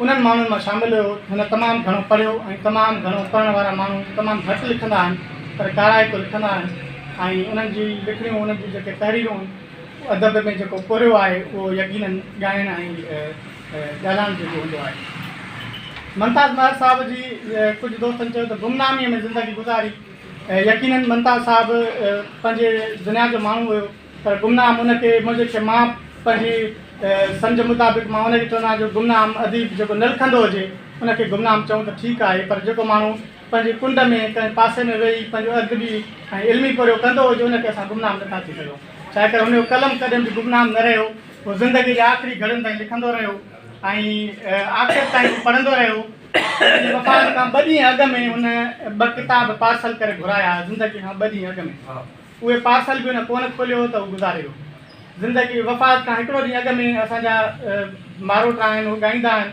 उन्हनि खे घुराए हुन पंहिंजी पसंदि जी मौसीक़ी ॿुधी घर में ऐं फरमाइश कई त मूंखे गज़ल ॿुधायो ज़िंदगी की भीड़ में अजनबी का सामना अच्छा लॻा सो हुन मौसीक़ी ॿुधी हू आख़िर ताईं पढ़ंदो रहियो ऐं हू आख़िर ताईं लिखंदो रहियो ऐं असांजी बदकिस्मती इहा आहे त असां मरण पुॼाणा उन्हनि माण्हुनि खे ॻाल्हाईंदा आहियूं ऐं हुनजो हिकिड़ो ॿियो जेको तनक़ीद निगारीअ वारो पासो हुयो उहो कड़ो आहे असांजे समाज लाइ तमामु ॾुखियो आहे असां आम माण्हू खे बर्दाश्त न कंदा आहियूं जेको तनक़ीद करे थो जेको तनक़ीद निकारी नकाद वारो कमु करे थो उहो यकीनन ॾाढो ॻोरो पासो आहे पोइ उनजे करे माण्हू हुन खां पासीरो बि रहंदा आहिनि ऐं हुनखे अवॉइड बि कंदा आहिनि त मुमताज़ महर साहिबु नज़रअंदाज़ थियल अदीब हुयो ऐं हुनखे नज़रअंदाज़ कयो वियो ऐं खोड़ सारा जीनियस माण्हू समूरा जीनियस माण्हू नज़रअंदाज़ रहिया आहिनि ऐं इहा ख़ुशकिस्मती आहे ऐं ख़ुशीअ सां चई सघिजे थो त मुमताज़ महर साहिबु सरकार ज़दा न हुयो कॾहिं बि उहो सरकार जो माण्हू न हुयो हू निज प्रोफेशन जीनियस अदीब हुयो जंहिं सिर्फ़ु इल्म अदब खे पंहिंजी ज़िंदगी अर्पे छॾी, मुनी सदी हुन जेका आहे अदब खे अर्पी, ऐं इहो वॾो कंट्रीब्यूशन आहे। मुमताज़ महर जूं अॼु बि खोड़ सारियूं लिखणियूं अहिड़ियूं आहिनि जेके छपिजी न सघियूं आहिनि। हुनजी वॾी ख़्वाहिश हुई त मुंहिंजी जीवन कथा जेका आहे उहा हयातीअ में शाया थिए, ऐं हुन ख़ुददार पसंदि माण्हू हुयो, हुन कंहिंखे मिंथ मेड़ बि न कई हुई, हुन पंहिंजे वसार कोशिशि कई त मुंहिंजी जीवन कथा छपिजे, पर कंहिं पब्लिशर जे वर चढ़ी वियो, हुनखे बुलायो, ज़िंदगी आख़िर ताईं हुनजी ख़्वाहिश पूरी न थी सघी। उहो हाणे हुन मरहले में आहे, ऐं हुन जूं ॿियूं बि खोड़ सारियूं जेके आहिनि तहरीरूं लिखणियूं आहिनि जेके छपजण जोगियूं आहिनि, ऐं इलाही सारो कमु आहे हुनजो जेको असांखे आणणु खपे। हुनजो जेको वीचार आहे शानदार हिकिड़ो तनक़ीद ते ॿधल किताबु आहे, हुनजो ॿियो शुमारो अचणु खपे। पर पाण हिकिड़े इंटरव्यू में चयो अथई त जेको त वीचार जो ॿियो एडिशन आहे उहो बि मां लिखी चुको आहियां। फ़लसफ़े में MA कराची मां हुन कई, फिलासफ़ी में, ऐं हुन जेको वीचार जो ज़िक्र कयो किताब जो, दरअसल मां उहो जॾहिं किताबु पढ़ियो त मूंखे फ़लसफ़ो सम्झ में आयो त फ़लसफ़ो छा थींदो आहे। हुनजो उहो वीचार किताबु पढ़ी जंहिंमें हुन पहिरियों भेरो एग्ज़िस्टेंशलिज़म याने वजूदियत ते बहस कयो, त हू इंतिहाई हिकिड़ो अहिड़ो माण्हू हुयो जेको ठाह ठूह, वॾाई, आकड़, गुरूर, तकबुर खां पासो करण वारो माण्हू हूंदो। हुन में ठाह ठूह त हुयो ई कोन, उहो सिंपल ऐं सादो माण्हू अक्सर जेको आहे न, अॼु ही पहिरियों आचर हूंदो जो हू इन पुराणनि किताबनि वारी बाज़ार में तव्हांखे ॾिसण में न ईंदो, न त जेसि ताईं जीअरो हो असां बि उन बाज़ार में हर आचर ते रिगल चौक जंहिंजो ज़िक्र थियो त उते वेंदा हुआसीं ऐं इहे किताब जेको आहे ॾिसंदा हुआसीं।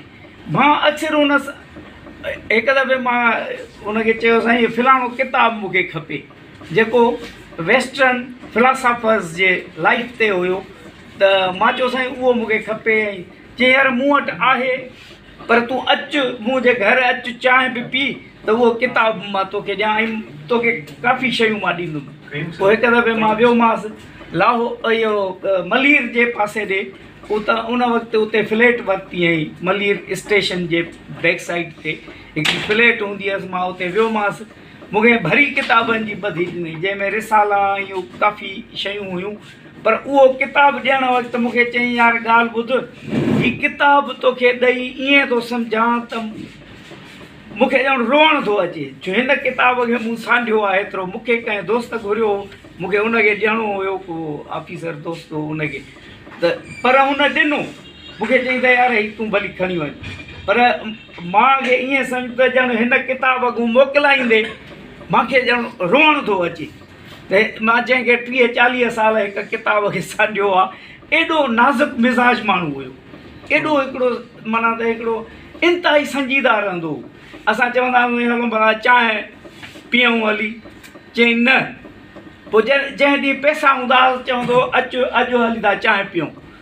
मां छो साईं अॻिए दफ़े मां तव्हांखे चांहि चई तव्हां न पीती, चई न उहा त तूं पंहिंजे पैसनि सां थो पीआरी, मां तोखे पंहिंजनि पैसनि सां चांहि थो पीआरे।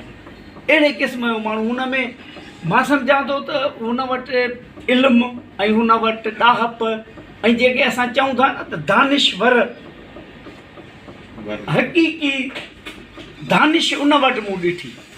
जॾहिं ॻाल्हाईंदो हो, जेकॾहिं हुनखे खोलबो ॻाल्हाइण लाइ कंहिं बि मौज़ू ते, त ॾाढो सुठो मतिलबु त हू ॻाल्हाईंदो हुयो। ऐं सादो, मां घटि ॾिठोमांसि कॾहिं जेको आहे सलवार कमीज़ में, अक्सर हू जेको आहे पैंट शर्ट में, ऐं उहो माउ कैप जहिड़ी कैप हूंदी आहे अक्सर माना हुन में ॾिठो।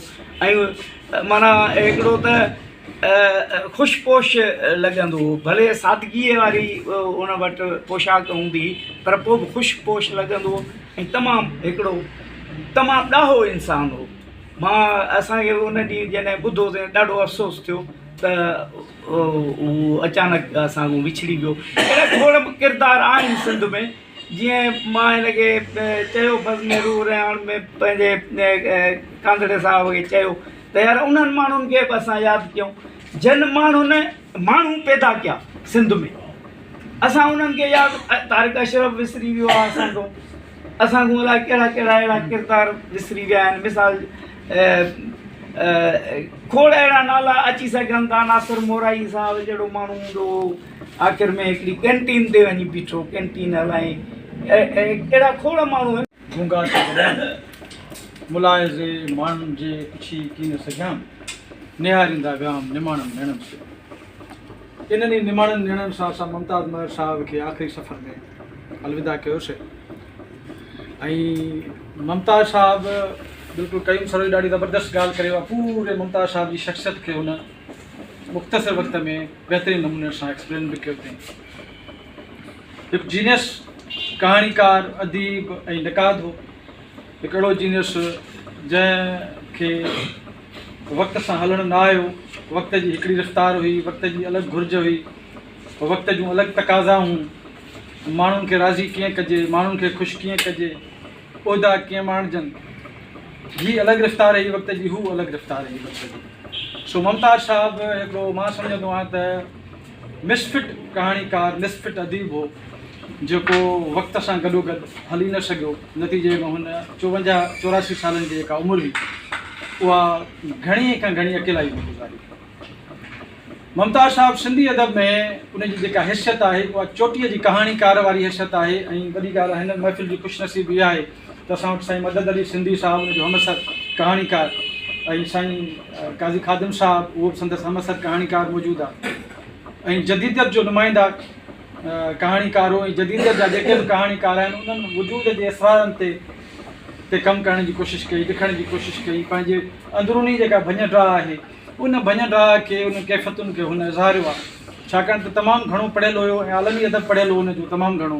त इन जे करे हुनजी शख़्सियत में उहो आलमी लेवल जो जेको फ़िक्र आहे उहो मौजूदु हो। लिखण में बि उहो फ़िक्र ज़ाहिर थींदो, ऐं जॾहिं उहो तनक़ीद कंदो हो त उन ते हुनजो उहो फ़िक्र हावी हूंदो हो। छाकाणि त नक़ाद खे बिल्कुलु ई गैर जानबदार हुजणु खपे, त हू बि पंहिंजी शख़्सियत में, पंहिंजे मिज़ाज में गैर जानबदार क़िस्म जो नक़ाद हो। ऐं इन जे करे बेलाग तजज़िया कंदो हो, त इन जे करे माण्हुनि खे ख़ुशि न रखी सघंदो ऐं माण्हू नाराज़ रहंदा हुआसीं। बाक़ी हू जंहिं लेवल जो माण्हू हो, उन लेवल जी असां उनखे न त मञता रही सघियासीं उनजी हयातीअ में, न ई उनजी आख़िर में जंहिं लेवल जा प्रोग्राम्स थियणु घुरिजनि हा उनजे वफ़ात ते, उहे न करे सघिया आहियूं। हीअ ॾाढी सुठी कोशिशि कई आहे असांजे वाहिद।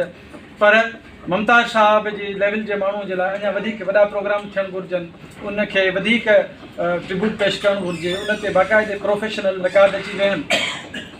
मुमताज़ साहिब जूं जेके कहाणियूं आहिनि, उहे मुमताज़ साहिब पंहिंजो जेको ॿियो शेरी, पंहिंजो कहाणियुनि जो मजमूओ मंज़िल, उन में पंहिंजे पारां लिखे थो पियो त मूंखे ख़ुशी थींदी त मुंहिंजे मथां, मुंहिंजे कहाणियुनि जे मथां को तनक़ीदी राय रखे, तनक़ीदी जाइज़ो पेश करे। ऐं मूंखे ख़ुशी थींदी तॾहिं जॾहिं मदद अली सिंधीअ जहिड़ो माण्हू, हीरो शेवकाणी जहिड़ो माण्हू, लाल पुशप जहिड़ो माण्हू, ऐं ज़ुल्फ़कार राशिदीअ जहिड़ो माण्हू, ऐं माणिक जहिड़ा माण्हू मूं ते लिखनि।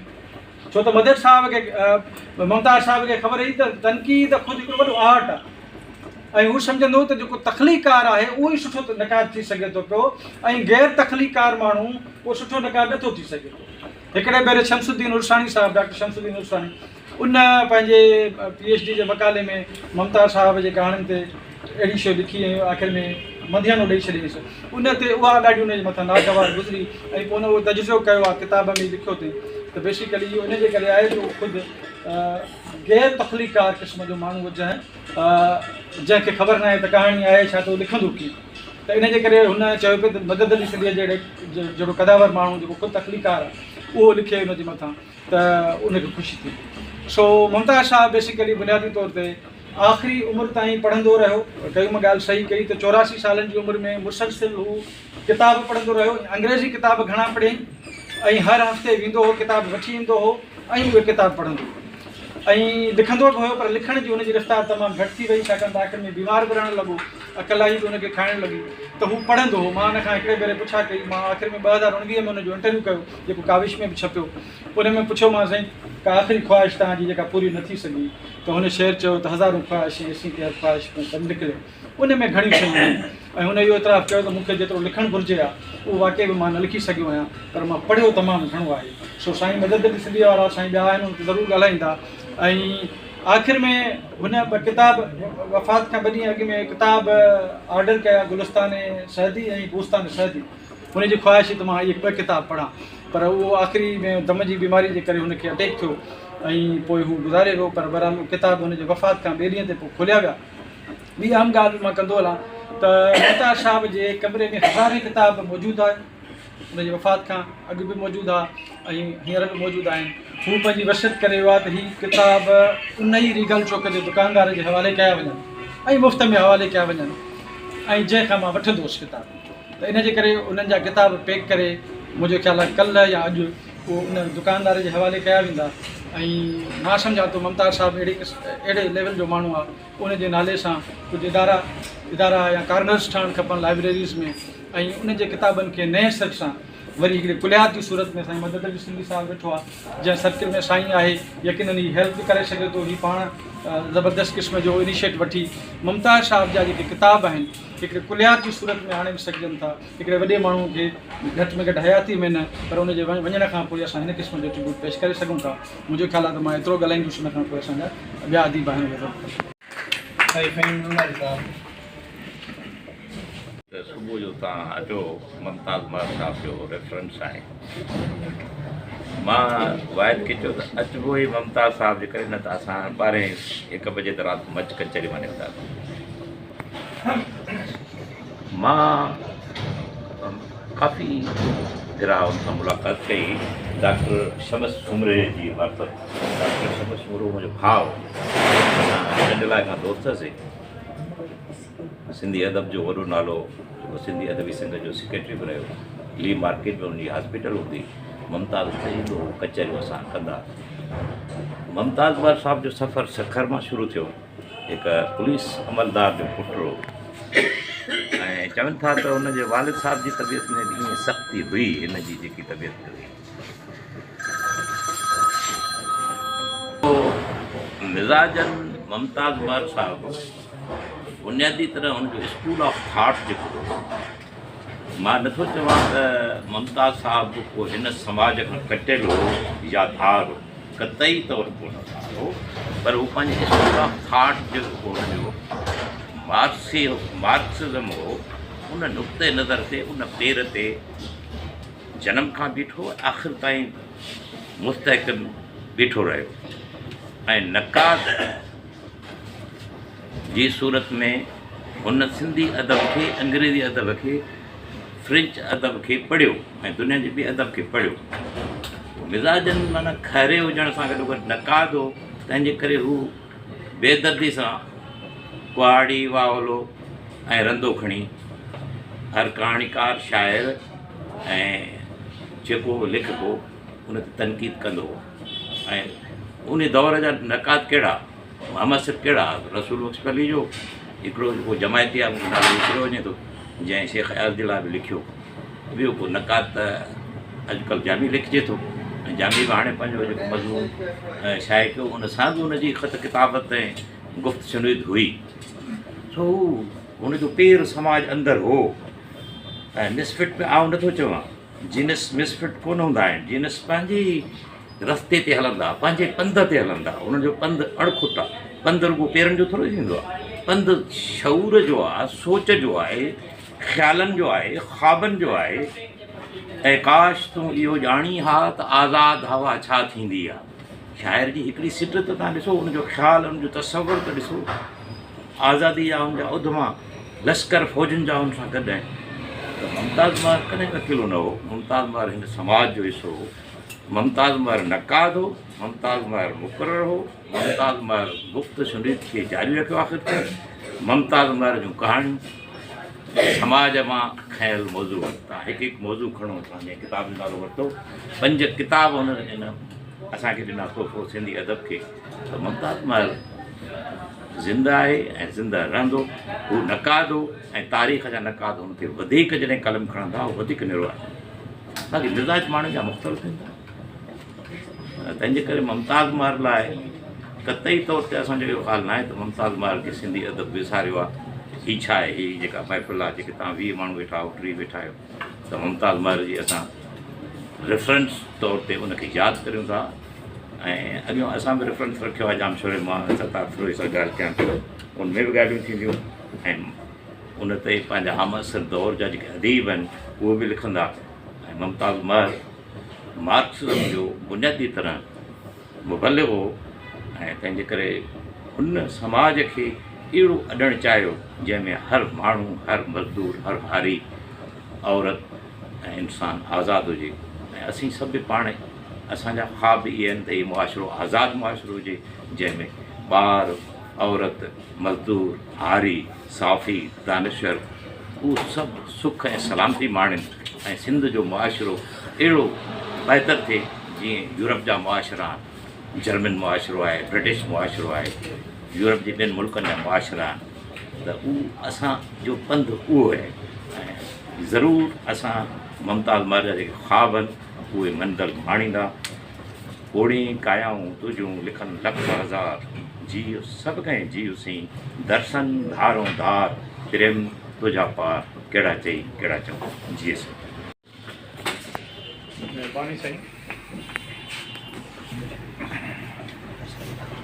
असां शायदि असांजे बदल अली सिंधी साहिबु वेठो आहे, संकारी साहिबु। हाणे मुमताज़ महर साहिबु जूं कहाणियूं बि पढ़ियूं आहिनि, किताब पढ़िया आहिनि, 2-3 किताब हुन जा 3 खनि किताब शायदि मुंहिंजे नज़र मां गुज़रिया आहिनि जेके बुक पर वेबसाइटुनि ते रखियल आहिनि।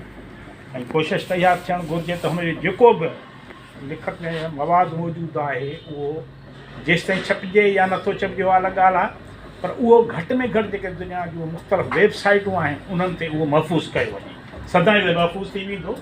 किताब जी उमिरि घटि आहे ऐं हिते ई शयूं महफ़ूज़ हुजनि, दुनिया जे कुंड कुर्छ ताईं पहुचनि उहे किताब। हितां माना जेको हैदराबाद जा उहो शिकागो ते नथो पहुचे, सखर ताईं नथो वञी सघे, कराची ते नथो वञी सघे, त असां माना इन्हनि शख़्सियतुनि खे, इन्हनि जे पोढ़े खे इन सूरत में मान ॾेई सघूं था उन्हनि 6 माण्हुनि ते पहुचायूं।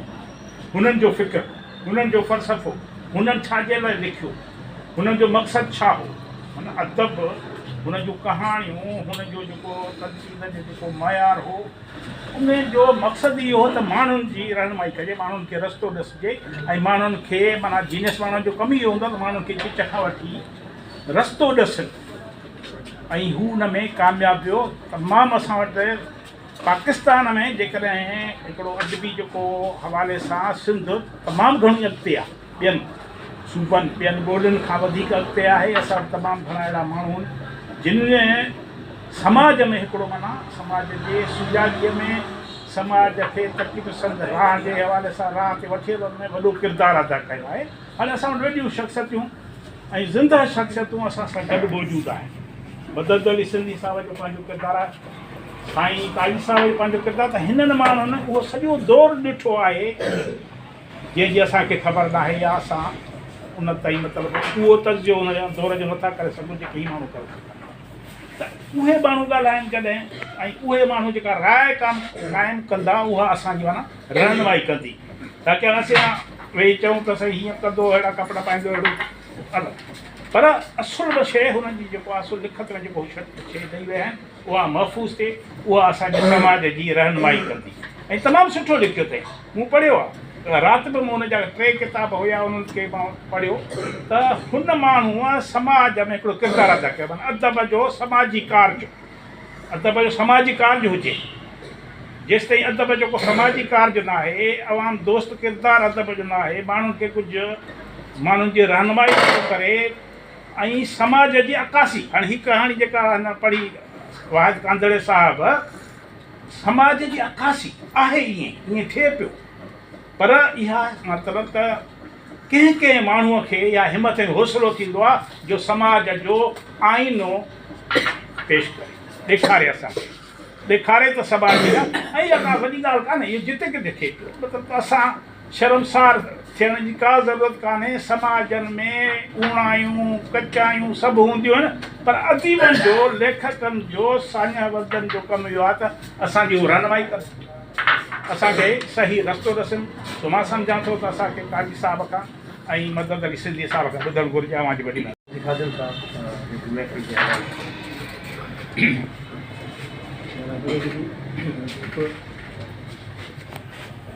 ॻाल्हि आहे जेका जेके ॻाल्हियूं कयूं आहिनि हुन वधीक आम ॻाल्हियूं असांखे ॿुधायूं। हिन पंहिंजे कविता जे लिहाज़ खां जेके ॿुधायूं हक़ीक़त इहा थो ॿुधायां मुमताज़ महर खे आऊं घटि में घटि सुञाणां मदद ॾी खे वधि में वधि सुञाणां मुमताज़ महर खे छो जो हू घणो मुलाक़ात न कंदो कयां मुलाक़ात माना कंहिं अचणु वञणु फंक्शन्स में अचणु वञणु मुलाक़ात उते थियनि थियूं न मूंखे घणो करे जेकॾहिं कराची होटल में नज़र आयो किथे पर एतिरी हुई त हू पढ़ियलु लिखियलु माण्हू अदीब त हो पर पढ़ियलु लिखियलु ऐं घणो पढ़ियो हो घणो पढ़णु जेको आहे सो माण्हू खे नक़ाद बनाए छॾींदी आहे माण्हू में तनक़ीद जो थो वधाए छॾींदी आहे उहो चई सघंदो आहे हीउ सुठो आहे हीउ ख़राबु आहे हीअं आहे मूंसां भटकियो मज़मून लिखे काज़ी खाद में लिखियो आहे सचे कलाम में वजूद ते हुनखे वजूद ते ख़बर ई कान्हे हुनखे माना ई कान्हे हाणे उहो ठीकु आहे हुनजी पंहिंजी मर्ज़ी पर असांजो को इंटरेक्शन कोन्हे इन्हनि दोस्तनि खे यादि करणु खपे उन खां पहिरीं जीअं हिते हिकिड़ा ॿ माण्हू निकिरी आया जिन खे तमामु घणी मालूमात हुई मूंखां न मदद साहिब खे केतिरी मालूमात हुजे पंहिंजे मदद साहिबु घणो थींदो वेंदो हो माण्हुनि सां ऐं असीं थोरो रिज़र्व हूंदा हुआसीं ॿियो असांजो कमु हूंदो आहे त असां पंहिंजे पढ़ाईअ में पंहिंजे इम्तिहाननि में पंहिंजे धंधे नौकरीअ में एतिरो महसूसु हूंदा हुआसीं उन खां पोइ बि अदब लाइ अधो अधु वक़्त सां अदब लाइ करंदा हुआसीं त हिकु अहिड़ा माण्हू हूंदा जेके कारकुन हूंदा कारकुन थियणु तव्हांखे ख़बर आहे कहिड़ो इम्पोर्टेंट आहे लीडरशिप त इम्पोर्टेंट आहे ई आहे पर जेकॾहिं लीडर खे कारकुन कोन थो मिले छाजो लीडर थींदो हीअ त कारकुन आहिनि जेके लीडर खे लीडर था बनाइनि त मदद अली मुंहिंजो नंढे भाउ जो दोस्त आहे नंढो भाउ बि आहे ऐं हूअं वॾे भाउ जो नंढो भाउ आहे त उन हिसाब सां ॾिसंदो आहे ऐं हूअं असांजी मोहबत उहा मूंखे ख़बर आहे त मदद सां ज़रूरु मिले छो जो मुनीर माण्हू कंहिंखे बि मां कोन सुञाणा राति मूंसां मुश्ताक छोड़ो वेठो हक़ीक़त में मुश्ताक छो त भाउ आहे इहा ख़बर आहे केॾो हूंदो हक़ीक़त में मुश्ताक आहे जी मूंखे का ख़बर कान्हे त हुन सवाइ लुड़ंदड़ मसूं वग़ैरह जंहिंमें ॿियो का ख़बर कान्हे राति हुन सां जेका ॻाल्हि थी तंहिंमें ख़बरूं पयूं काफ़ी त हुनजी तबियत छा आहे छा आहे हू चवंदो तव्हीं ॻाल्हाईंदा ई कोन मुंहिंजो भई केरु ॻाल्हाईंदो ॻाल्हाईंदुसि जॾहिं तव्हां सां ॻाल्हाए पोइ तॾहिं जवाबु ॾींदो हीअं त कोन ॾींदो पर हीअ उहे माण्हू आहिनि जेके जिन त मां हाणे ॿुधायो था त 1942 जी पैदावार मां सोचियो 84 वरे जो माण्हू जॾहिं हैदराबाद मां वियो उन खां पोइ जी असांखे का ख़बर कान्हे हैदराबाद मां पहिरें अमर जल्दी जॾहिं हुते वञी रहियो अल्ताफ़ शेख वञी रहियो एजाज़ कुरैशी वञी रहियो उहे बि जॾहिं पाण फेसबुक ते लिखनि था या को किताब मज़मून लिखनि था ख़बर पए थी त उहे आहिनि वरना कराचीअ में जेके रहिया सभु कराची थी ऐं हिन जी मूंखे का ख़बर कान हुई ऐं पुछा कोन कबी आहे तव्हां जीअं रोआ आहिनि पुछा करणु ख़राबु आहे सलाम मुमताज़ पंहिंजे कयो सुठो नकाबो ऐं तनक़ीद में वॾो हिसो ज़रूरी न आहे त नकाब सुठो अदीब जो इहो ज़रूरी न आहे ऐं ॿी ॻाल्हि इहा त अदीब जेको आहे पंहिंजो कमु आहे लिखणु ऐं लिखण वारे जो कमु आहे त उहो कुझु लिखणु जेको लिखणु खपे जंहिंजी ज़रूरत आहे आर्टिस्ट तस्वीर ठाहींदो आहे आर्टिस्ट तस्वीर ठाहींदो आहे आर्टिस्ट ईअं कोन ठाहींदो आहे जीअं ठहियलु आहे दुनिया जीअं ठहियलु आहे जेकॾहिं आर्टिस्ट खे ॾींदो हू पंहिंजी मर्ज़ी जी ठाहींदो छो त art as it is and art as it ought to be writing बि आहे लिखणु एज़ इट इज़ या लिखणु as it ought to be as it is त थिए पियो पर छा हुजणु खपे उहो लिखणु असांखे कोन असांखे तव्हांखे मुस्तक़बिल ॾेखारणु तव्हांखे ख़्वाब ॾेखारणु ऐं सुठा ख़्वाब ॾेखारणु रुगो असां नक्श पेश कंदासीं अहिड़ा जेके मुआशिरे जा ड्राफ्ट नक्श हूंदा त पोइ तव्हांखे ख़बर तव्हां हुन मां सबक़ु हासिलु कयो न कयो थी त कयो तव्हांखे वणी वञनि उहे माण्हुनि खे हल्किड़ियूं ॻाल्हियूं ऐं डार्क ॻाल्हियूं घणियूं वणंदियूं त इनखे असांजो कमु न आहे असांजो कमु आहे तव्हांखे ॾेखारियूं दुनिया छा हुजणु खपे ऐं नक़ाद उहो आहे जेको पढ़ियलु लिखियलु आहे अदीब नेचर खे पढ़े थो दिलनि खे पढ़े थो ख़्वाहिशात खे पढ़े थो सोचुनि खे पढ़े थो माण्हुनि खे पढ़े थो नक़ाद किताबनि खे पढ़े थो जॾहिं किताब पढ़े थो त हुन में इहो पैदा थिए हिन हीअं लिखियो आहे ईअं ज़रूरी न आहे त अंग्रेज़ इहो जुमिलो चयो हुजे तंहिं करे काज़ी खादिम जो जुमिलो कटे छॾियो न कोई इहो ज़रूरी आहे काज़ी खादिम ही जुमिलो चयो आहे तंहिं करे आशिक़ साहिब जो जुमिलो कटे न हुनजी पंहिंजी हैसियत आहे अॼु हुन जेको शेर पढ़ियो उन हिकिड़ी पंहिंजी हैसियत हालांकि उस्ताद बुखारी जी भेट में पढ़ी उन सां गॾु उन शहर जो बि बीठो उस्ताद बुखारी जी अने उस्ताद ज़ख़्री जी उस्ताद जो तर्जुमान आहे तर्जुमान त हीउ जेको माण्हू हुयो अदब मुस्तान न पढ़े आलिस न पढ़े अॼु जेको पढ़ायूं ॿुधायूं थोरो नेगेटिव पर मूं हुनजा तनक़ीदी मज़मून पढ़ण खां वधीक ॻाल्हाईंदासीं साम्हूं ॿई महफ़िल में हुते ॻाल्हाईंदासीं ऐं असांजो राब्तो असांजो हूंदो शमशेर हैदरी जॾहिं शमशेर हैदरी हैदराबाद छॾी त असांजो अदबी राब्तो सफ़ा ख़तमु छो जो उन माण्हू खे एतिरो टाइम हूंदो जो सुबुह 9 बजे अची कराए खे वेही रहंदो ऐं राति 2 बजे ताईं वेठो तव्हां जेॾी महिल चाहियो जॾहिं चाहियो जीअं चाहियो वञी असां मिली सघो चांहि रखी हूंदी तव्हांखे ख़बर आहे अलाए न चांहि सुबुह जो ईंदी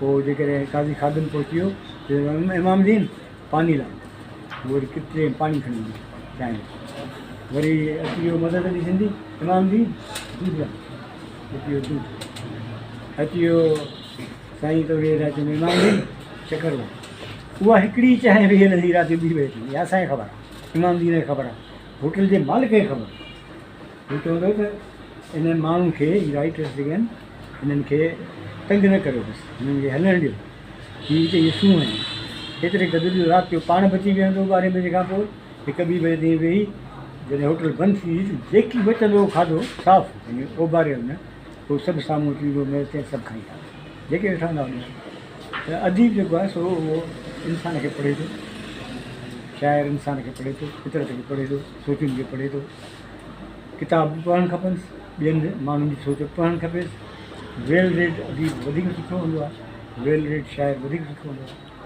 त जीअं उस्ताद बुखारी आहे ॿिए तरफ़ शेख आया था ॿियो फ़र्क़ु कहिड़े तरीक़े सां पंहिंजो मुमताज़ महर असांजो सुठो रकाब ऐं मूं जॾहिं हिन जी तस्वीर ॾिठी हुई हीअ तस्वीर मूं मुमताज़ उहा तस्वीर मुमताज़ जी तस्वीर वेझो आहे छो जो गोड़े में का हिननि खे मुंहं सां ॼण छोकिरो उहा मां ॾिठी त मूंखे जॾहिं हिननि चयो तव्हां हिन में चयो मूंखे ईंदुसि त सही पर अहिड़ो माण्हू हिकिड़ो कयो जेको पहिरीं हुन ते हिकिड़ी मुकमिल जामे हुनजी की नोट एड्रेस इहा असांखे ॾिसंदी जेकॾहिं पहिरीं सतार सरोज साहिबु ॻाल्हाए वञे हा त ॿियनि जी ॻाल्हाइण जो अंदाज़ु डिफरेंट थी वञे की हुनजी ॿियनि पहलुनि ते ॻाल्हाइनि बाक़ी हाणे किताब त कंहिं सुंधाला जी खे ॾेई छॾिया तंहिं जहिड़ा कब्रिस्तान में विझी छॾिया जीअं यूनिवर्सिटी कंदा तंहिं जहिड़ा कब्रिस्तान में था जे अदबी बोर्ड कंदा तंहिं जहिड़ा कब्रिस्तान में था ऐं पंहिंजे घर में आहिनि त बि जहिड़ा कब्रिस्तान में छो जो किताब रुॻो असीं था पढ़ूं असां पढ़ूं था ॾिसूं था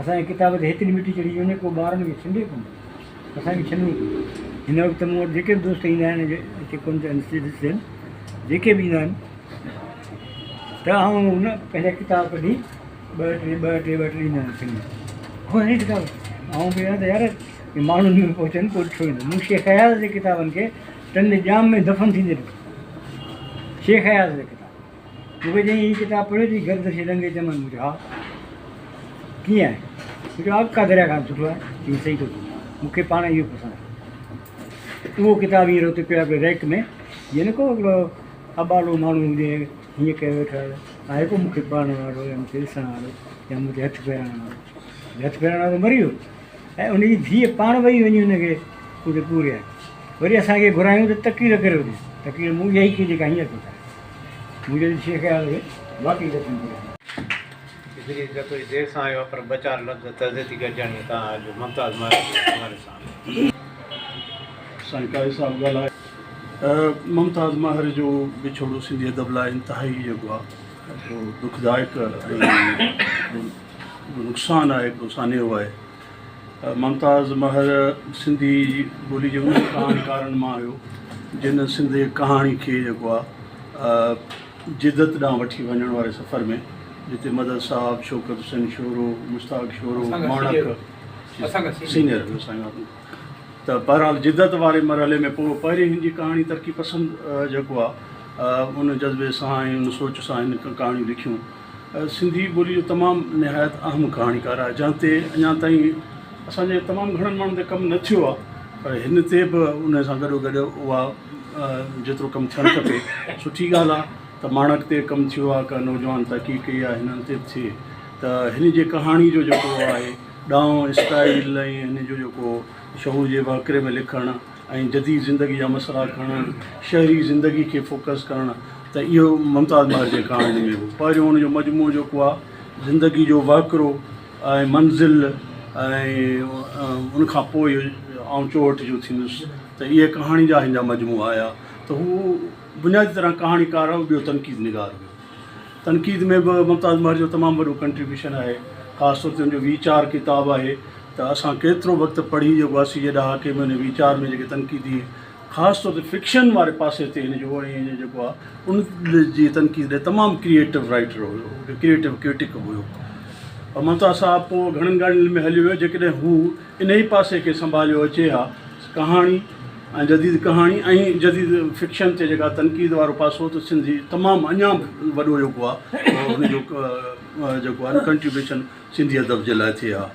पाण त फ़लसफ़े जो शागिर्दु हुओ, कराची यूनिवर्सिटी में फ़लसफ़े में पढ़ियो ऐं फ़लसफ़े जे करे हिन खे अदब जी फ़िलासफ़ी ॾांहुं, अदब जे नज़रियनि ॾांहुं बि तमामु घणी जेको आहे गहरी ॼाण हुई। ऐं हीअ उन ज़माने में मुख़्तलिफ़ नौकरियूं कंदो, सखर खां कराची, पोइ शायदि मदद साहब दुरुस्त कंदो। रूसी सुफ़ाज़ खाने में बि 4-5 माण्हू हुआ, जिन में मुमताज़ महर हुयो, नासिर मोराई हुयो, अनवर पीज़ाद हो, माणक साहब हुयो। इन्हनि सभिनी जेको आहे उन में जेको आहे उन दौर में तुलू रिसालो ऐं ॿिया तर्जुमा बि हिन कया। सो मुमताज़ साहब जो जेको आहे हुन आख़िर में आत्म कथा लिखी आहे, काश उहा छपिजे, लिखिजे घणो थो।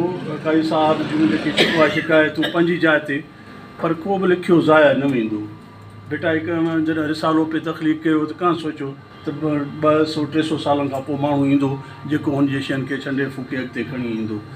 सो क़दुरु पंहिंजो वक़्तु कंदो, वक़्तु तमामु घणो मुनसिफ़ आहे ऐं जेकॾहिं को माण्हू कमु करे थो त उनजो ज़ाया न वेंदो। मुमताज़ साहब ते बि जॾहिं तहक़ीक़ थींदी त उनजा काफ़ी नवां पासा ईंदा, नयूं शयूं जूं जंहिं बि कमु कयो आहे उनजी इज़त ऐं एतिराम सिंध में आहे। नो डाउट सोसाइटी चेंज थी आहे। अयाज़ साहब ते जेकॾहिं मदद साहब या ॿियनि जेको आहे हेॾो सारो कमु कयो, त उहे किताब पढ़नि था नौजवान, उत्साह हासिलु कनि था ऐं यादि कनि था। जेके शयूं थियनि थियूं त उन्हनि जी अहमियत पंहिंजी जाइ ते आहे, पर बहरहाल वक़्त जी गमागामी में कुझु माण्हुनि खे उहे शयूं यादि नथियूं रहनि। सो मुमताज़ साहब जी बि आत्मकथा, अलाना साहब जी आत्मकथा लिखी पिया, न छपी, उहा केॾीमहिल पीकाक वटि वञे थी, केॾीमहिल ॿिए हंधि वञे थी। ऐं मुमताज़ साहब जी बि ईअं जेको आहे 400-500 सुफ़नि ते आहे। सो जेकॾहिं उहा ईंदी त अञा बि जेको आहे उन जूं शयूं काफ़ी असांजे ॾाढो वाज़े थींदियूं। हुनजे वञण सां बहरहाल जदीद सिंधी अदब जो हुनजे ख़्यालनि सां इख़्तिलाफ़ु थी सघे थो, कंहिंजे बि ख़्यालनि सां इख़्तिलाफ़ु थी सघे थो, असां सभिनी जे ख़्यालनि सां इख़्तिलाफ़ु थी सघे थो। इख़्तिलाफ़ जो मतिलबु इहो न आहे त को हुननि जो को कंट्रीब्यूशन न आहे।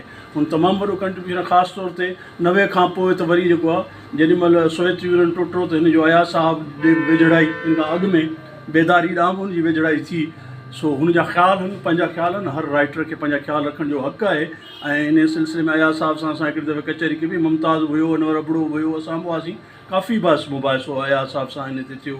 सो अयाज़ साहब बि पंहिंजो जेकी कुझु लिखियो, फ़िक्री माण्हू किथे जामिद नथो रहे, का बि शइ जामिद नथी रहे, माण्हू खे पंहिंजे ख़्याल रखण जो हक़ु आहे। सो इन करे पंहिंजे कंट्रीब्यूशन खे जेकॾहिं को माण्हू सुवालु उथारे थो त मुंहिंजे ख़्याल में इहो ग़लति आहे। जंहिंजो जेतिरो कंट्रीब्यूशन आहे उनखे एक्नॉलेज कजे। मुमताज़ साहब असांजो मौसन हुयो ऐं हुन सिंधी अदब जे लाइ तमामु घणो कुझु कयो। वधीक दोस्तो असांजे अॼोकी तहज़ीती गॾिजाणी में सिंधी अदब जी तारीख़ ते तमामु सुठो ऐं तफ़सीली ॻाल्हायो वियो, ख़ासि तौर ते कहाणीअ जे हवाले सां। ऐं अॼु असां लाइ ख़ुशीअ जी ॻाल्हि आहे त असांजो मदद साहब आहे, पर हुनखे मूं ॿुधायो त मुमताज़ साहब यादि में रखूं था, त हुन मूंखे चयो कि मां ईंदुसि गॾिजाणीअ में। ऐं मुमताज़ महर साहब खे असां यादि कयो आहे, असांजो फ़र्ज़ु आहे। इहे अदारा आहिनि ई इन जे लाइ पंहिंजनि मानायतनि अदीबनि खे यादि कयूं। मदद साहब में इहा ख़ूबी आहे, नंढे में नंढो राइटर हूंदो, हुनजे वास्ते वारो हूंदो, हुनजो जनमु ॾींहुं हूंदो त फेसबुक ते लिखंदो फलाणो हैप्पी बर्थडे, इहो लिखंदो फलाणे खे जनमु ॾींहुं मुबारक। पाण वफ़ाक़ी मिनिस्टर थिया त बि माना पब्लिक स्कूल में प्रोग्राम हुयो, मूंखे मैसेज कई त तव्हां प्रोग्राम ते अचो। असां वियासीं, शरीक थियासीं। कल्ह सकाफ़त खाते वारनि जो प्रोग्राम हो त साईं जी दावत, असां साईं जी दावत ते वियासीं। मुंहिंजे ख़्याल में कल्ह जेको सकाफ़त खाते वारनि जो प्रोग्राम हो, मदद साहब जे करे सुठो ऐं जानदार थियो जो घणे में घणो पहिरियों भेरो वधीक राइटर सकाफ़त जेके प्रोग्राम मां ॾिठा, न त छोकिरा हूंदा आहिनि ॿिया के ख़ैर। बहरहाल मदद साहब जो सिंधी अदब में ऐं कहाणी ख़ासि तौर ते रिसालो अॻिते क़दम हिकिड़ो यादगार रिसालो आहे सिंधी अदब जे हवाले साईं जो वॾो कमु आहे।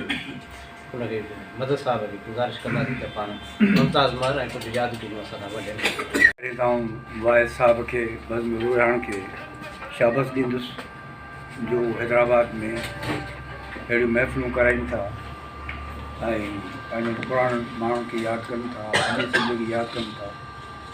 हिते आउं सम्झां थो त कयूम साहब, सत्तार साहब, कादी ख़ादिम साहब, मंसूर साहब ऐं जतोई साहब ॾाढो खुली ॻाल्हायो आहे। ऐं मुमताज़ महर सिंधी अदब जो वॾो तनक़ीद निगार हो, कहाणीकार हो। ऐं अवां सही चयो त जेकॾहिं तनक़ीद जे सिलसिले खे जारी रखे आहे त सिंधी अदब में तनक़ीद जी ॾाढी ज़रूरत आहे। ऐं वॾो हुनजी तनक़ीद पढ़ंदो तमामु घणो हो, किताब तमामु घणा पढ़ंदो। असांखे 10 साल मूंखां सीनियर हो, पर असां उन वक़्तु हुनखे ॾिठो जॾहिं असां सरगर्दा हूंदा हुआसीं, आवारा गर्द हूंदा हुआसीं।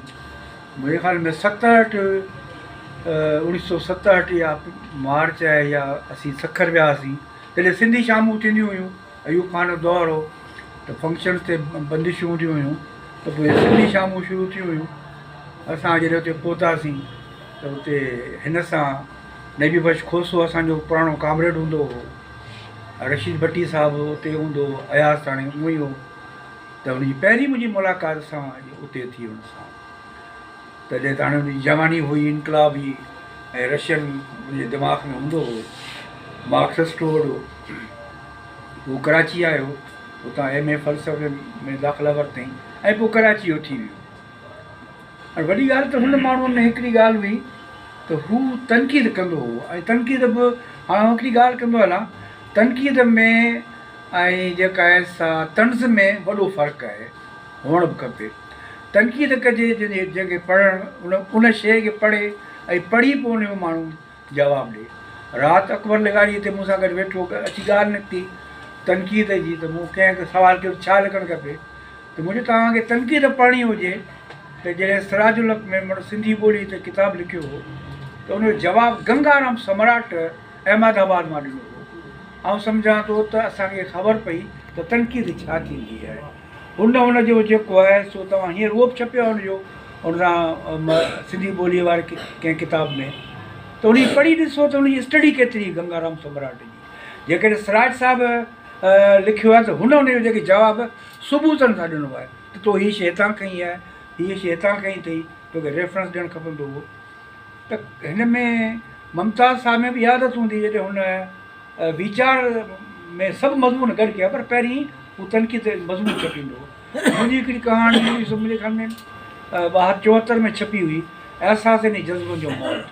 उहा जदीद कहाणी हुई, उन में किरदारु हिकिड़ो आहे त हू पंहिंजे पीउ खां नफ़रत थो करे, पोइ उन पीउ जे माहौल खां, उन घर खां, पीउ खां सभु बेज़ार आहिनि।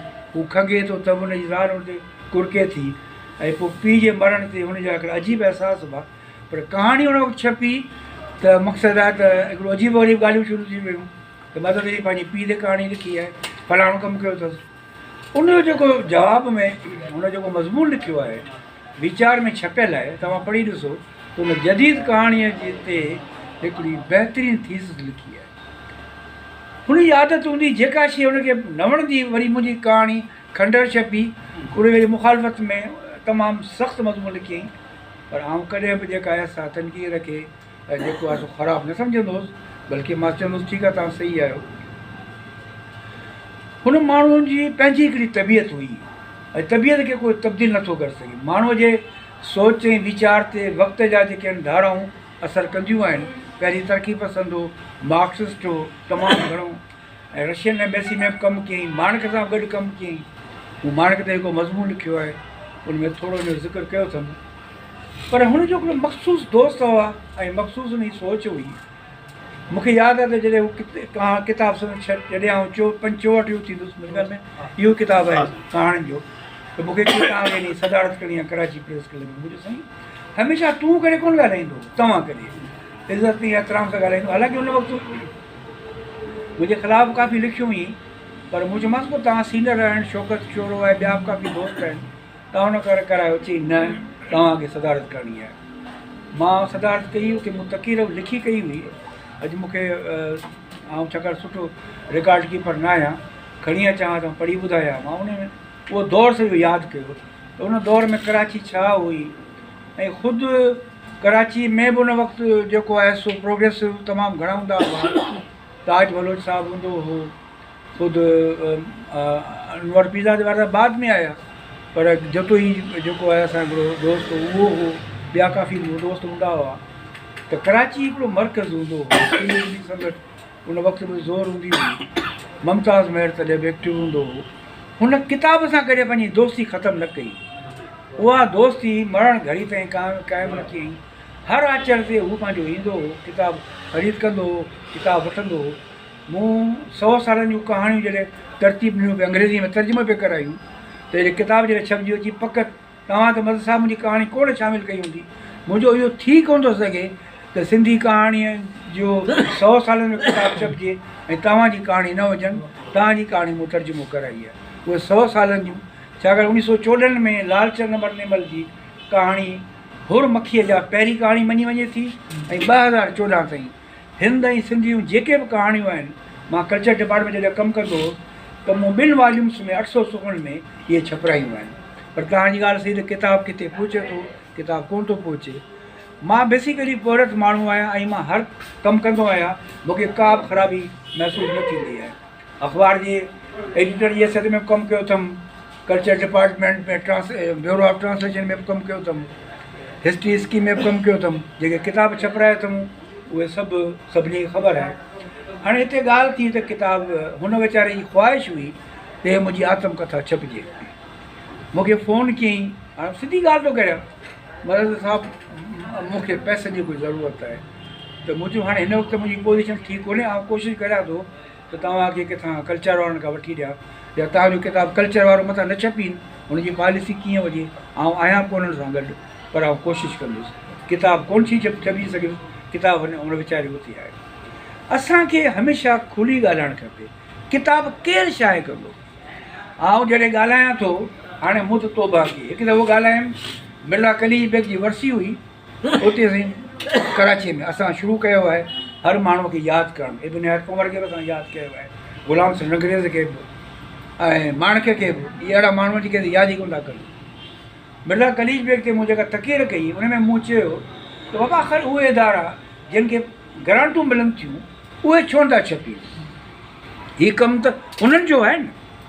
जॾहिं मूं तकीर करे बसि कई त मूंखे चयो त अदबी वठि। मूं चयो हा, पनो मूं खीस मां कढियो। तव्हां था चयो 300 किताब, 300 किताबनि मां तव्हां छपिया आहिनि 22 किताब। मूं ॾंग खणो, जवाबु ॾियो असांखे। त उन ते वरी असांजे हिकिड़े हैदराबाद जे हिकिड़े अदीब मुंहिंजे लाइ अहिड़ो जुमिला लिखिया जो मां सम्झां थो त असां बेसिकली जेके आहियूं न, ॾुख जो अज़ारी करे सघिजे थो। भई मूं त नाला वरिता त आख़िर 17 करोड़ 15 करोड़ तव्हांखे मिलनि था, छाजे करे? किताबनि जी ॻाल्हि था करियो त खुली ॻाल्हायो न। अथई नाला वठो इदारनि जा, छो नथा छपीनि? आउं कंहिंखां डिॼा कोन थो, आउं ॻाल्हि कंदो आहियां खुली। मूंखे को कंहिंखां डपु कोन्हे। नाला त वठ छपराइनि न उहे।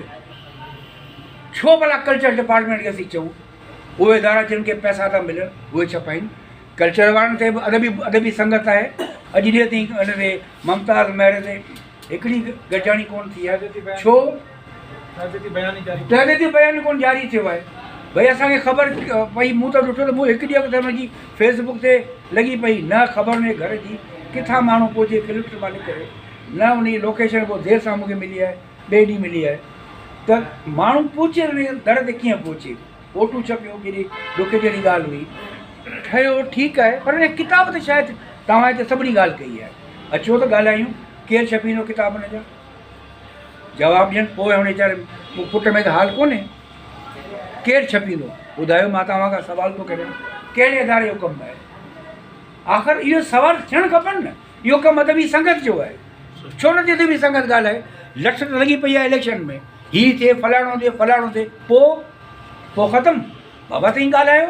जॾहिं ताईं थियो था पंहिंजा सेक्रेटरी त पंहिंजा किताब अदबी बोर्ड खां छपायो था, त पोइ ग़रीब अदीब जो छो थो छपिजे अथई? आख़िर इहे सुवाल केरु कंदो? कंहिंखां कंदो? वक़्तु हाणे अची वियो आहे, हिन खां पुछा कबी त तव्हांखे जेके ग्रांटूं थियूं मिलनि इहे तव्हांजी पी जी जागीर कोन्हे, इहे हिननि अदीबनि जो हक़ आहिनि या किताब छपरायो। तव्हांजो कमु आहे किताब छपराइणु। किताब हले न हले इहो तव्हां इहो मसइलो कोन्हे। इहो मूंखे यादि आहे ऐं लाहौर में हुउसि 800 जो मूंखे हिकिड़ो किताबु ॾिनो ख़तनि जा मजमूआ गॾु पिया कनि त मूं हुन खां पुछो अहमद नदीम कासमी जो इदारो आहे इदारा फ़रोग़ उर्दू अलाए छा त मूं चयो त हीअ जीअं असांखे ग्रांट थी मिले किताबु हले न हले इहो असांजो कमु आहे छा इहो कमु असांजो कमु आहे किताबु छपिणो असांखे ग्रांट मिले थी असीं छपियूं था त साॻियो कमु आहे ॿुधाइण खां चवनि था बाबा इहो तव्हां छो था छपियो किताबु आउं हिते मुतालबो थो करियां त मुमताज़ महर जी आत्मकथा जेका आहे असां शाया थियणु खपे हुन जा किताब शाया थियणु खपनि जेको ही लिटरेचर आहे जेको ही तनक़ीदी लिटरेचर आहे जेको क्रिएटिव लिटरेचर आहे उहो शाया थियणु खपे न त बंदि कयो इदारा इहे तव्हां जहिड़ो को पघारनि जी मुलाज़ लाइ पैसा कोन मिलिया आहिनि इहे पैसा मिलिया आहिनि किताबनि लाइ रॉयल्टी मिलणु खपे तव्हां त किताब लिखो अखरनि जे हिसाब सां रॉयल्टी मिलणु खपे मूं जेकॾहिं तर्जुमा कराया आहिनि किताब तव्हां पुछी ॾिसो वञी त उनखे क्रॉस चेक मिलियो आहे अखरनि जे हिसाब सां जेको नूर नचो आहे उनखे पैसा मिलणु खपनि हीअ कहिड़ी फज़ीलत आहे आख़िर इहे दारा केस न इहे जेके हाणे से थींदा रहंदा खुली ॻाल्हायो अदबी संगत खुली ॻाल्हाए असांखे खुली ॻाल्हाइणु खपे इहे मसइलतूं हाणे बंदि थियणु खपनि जेकॾहिं मसइलत करियां त इहे शेख हयात जा किताब हिते रज़ीअ में पिया विकामजनि हुआ उनजी अणछपियल जेका पई हुई जेका आख़िर में कोन त ॾिने कंहिंखे इब्राहिम चयो ऐं रबानी चयो अयाज़ चवे थो त जेसीं मदद अली न थी ऐं कोन ॾिनी असीं वियासीं पाण हुन मरी चुको वसियत करे वियो ज़ाल बि ज़रीना चयो भाभीअ बाबा मदद अली अचे पोइ ॾींदासीं उहा हुन चोथों हिसो छपरायोसीं गवर्नर पैसा ॾिना 50,000 रुपया तंहिंमां उहो छपी हुनजो आख़िरी जुल्म आख़िर में जॾहिं वफ़ात खां पोइ क़बर 40 खां पोइ ॾहणु लॻी मिटी जी क़बर ई खॾे में रखियो असांखे त कोन पुछो हमें सिंधीअ खे पहिरीं मूं वञी आउं ऐं रबानी वियो आहियां असां वञी 1500 में पकी कराई आहे पोइ हमें सिंधीअ खे चयोसीं त ॻाल्हियूं नाला वठणु खपनि माण्हुनि जा जिन जूं ख़िदमतूं आहिनि उहो सिनूं था ठहियो हाणे उहा त बि खॾ में हाणे जोयो साहिबु चवे भई असां अयाज़ फाउंडेशन ठाही ऐं उनखे ॻाल्हियूं पियो करे की हिकिड़ा अयाज़ फाउंडेशन ठाहीसीं सही मुतालबो था करियूंसीं फंक्शन थियासीं साईं सिंधी क़ौम खे पैसा घणा घटि थिया 35,000 रुपया चलो 35,000 मां 25,000 वरिता उहो सजावट नक्शो ठाही मुखबरे जो पैसा विया पूरा थी हाणे केरु किथां थिए कमु इहो कमु हिते रहिजी वियो पर अयाज़ सां असांजी का मोहबत हुई कीअं हो जोए साहिब जी इहा ख़्वाहिश हुई अयाज़ जा किताब शाया थियणु खपनि सभु हिकु हुन जा समूरी शाइरी चगर भौर भरिया का जेका ककुर कापड़ी की जो बिजल ॿोलियो सभु किताब ईअं टिड़ा पकड़िया पिया हुआ ॿी हुनजी कुझु अणछपियल शाइरी हुई इतफ़ाक़ आउं उन ज़माने में सिंध CM हाउस में नौकिरी कंदो हुउसि मूं तव्हांखे चयो मूं सभु नौकिरियूं कयूं आहिनि मूंखे चवां तव्हांखे ॿुहारी ॾेई साफ़ु करे ॾियां मूंखे ॿुहारी ॾियण में अचे थी तव्हांखे मानी बि ठाहे ॾेखारियां हुते अदबी बोर्ड जो एक्टिंग वाइस अदबी बोर्ड जो हिकिड़ो फंक्शन हो चीफ मिनिस्टर जेका तक आयो मूं चयो हाणे हीअ टाइम आहे स्टेज ते वेठोसि मूं ते तकीर कई त अॼु जेका हिन मुल्क में जमूरियत आहे अॼु असेंबली जा ताईं मेंबर आहियो हीअ चीफ मिनिस्टर थिया वेठा आहियो इहे उन्हनि माण्हुनि जे करे जिन जेल सटा तसवुरु करियो 1968 तसवुरु करियो 1965 3 महीना अयाज़ जेको आहे सो C क्लास सकड़ जेल में साईं जेल हुई हिन दौर जा जेल कोन्हनि हिन जेल में त कुकड़ जी मानी बि आसूदारी वीचारनि कैदियुनि खे खाराए थो उन दौर जी मानी जेके तव्हां हिकु दफ़ो जेल ई खाओ आहे असां वांगुरु पेट जा मुलाज़िम पेट जा बीमार हुजो आहे अयाज़ 3 महीना 65 में जेको लिखियो त हीउ संग्राम साम्हूं आहे नारायण श्याम 3 महीना सखर जेल वरी 68 में आउं ॾिसी आयो आहियां इहो जेको आहे साहिवाल जेल 6 महीना साहिवाल जेल में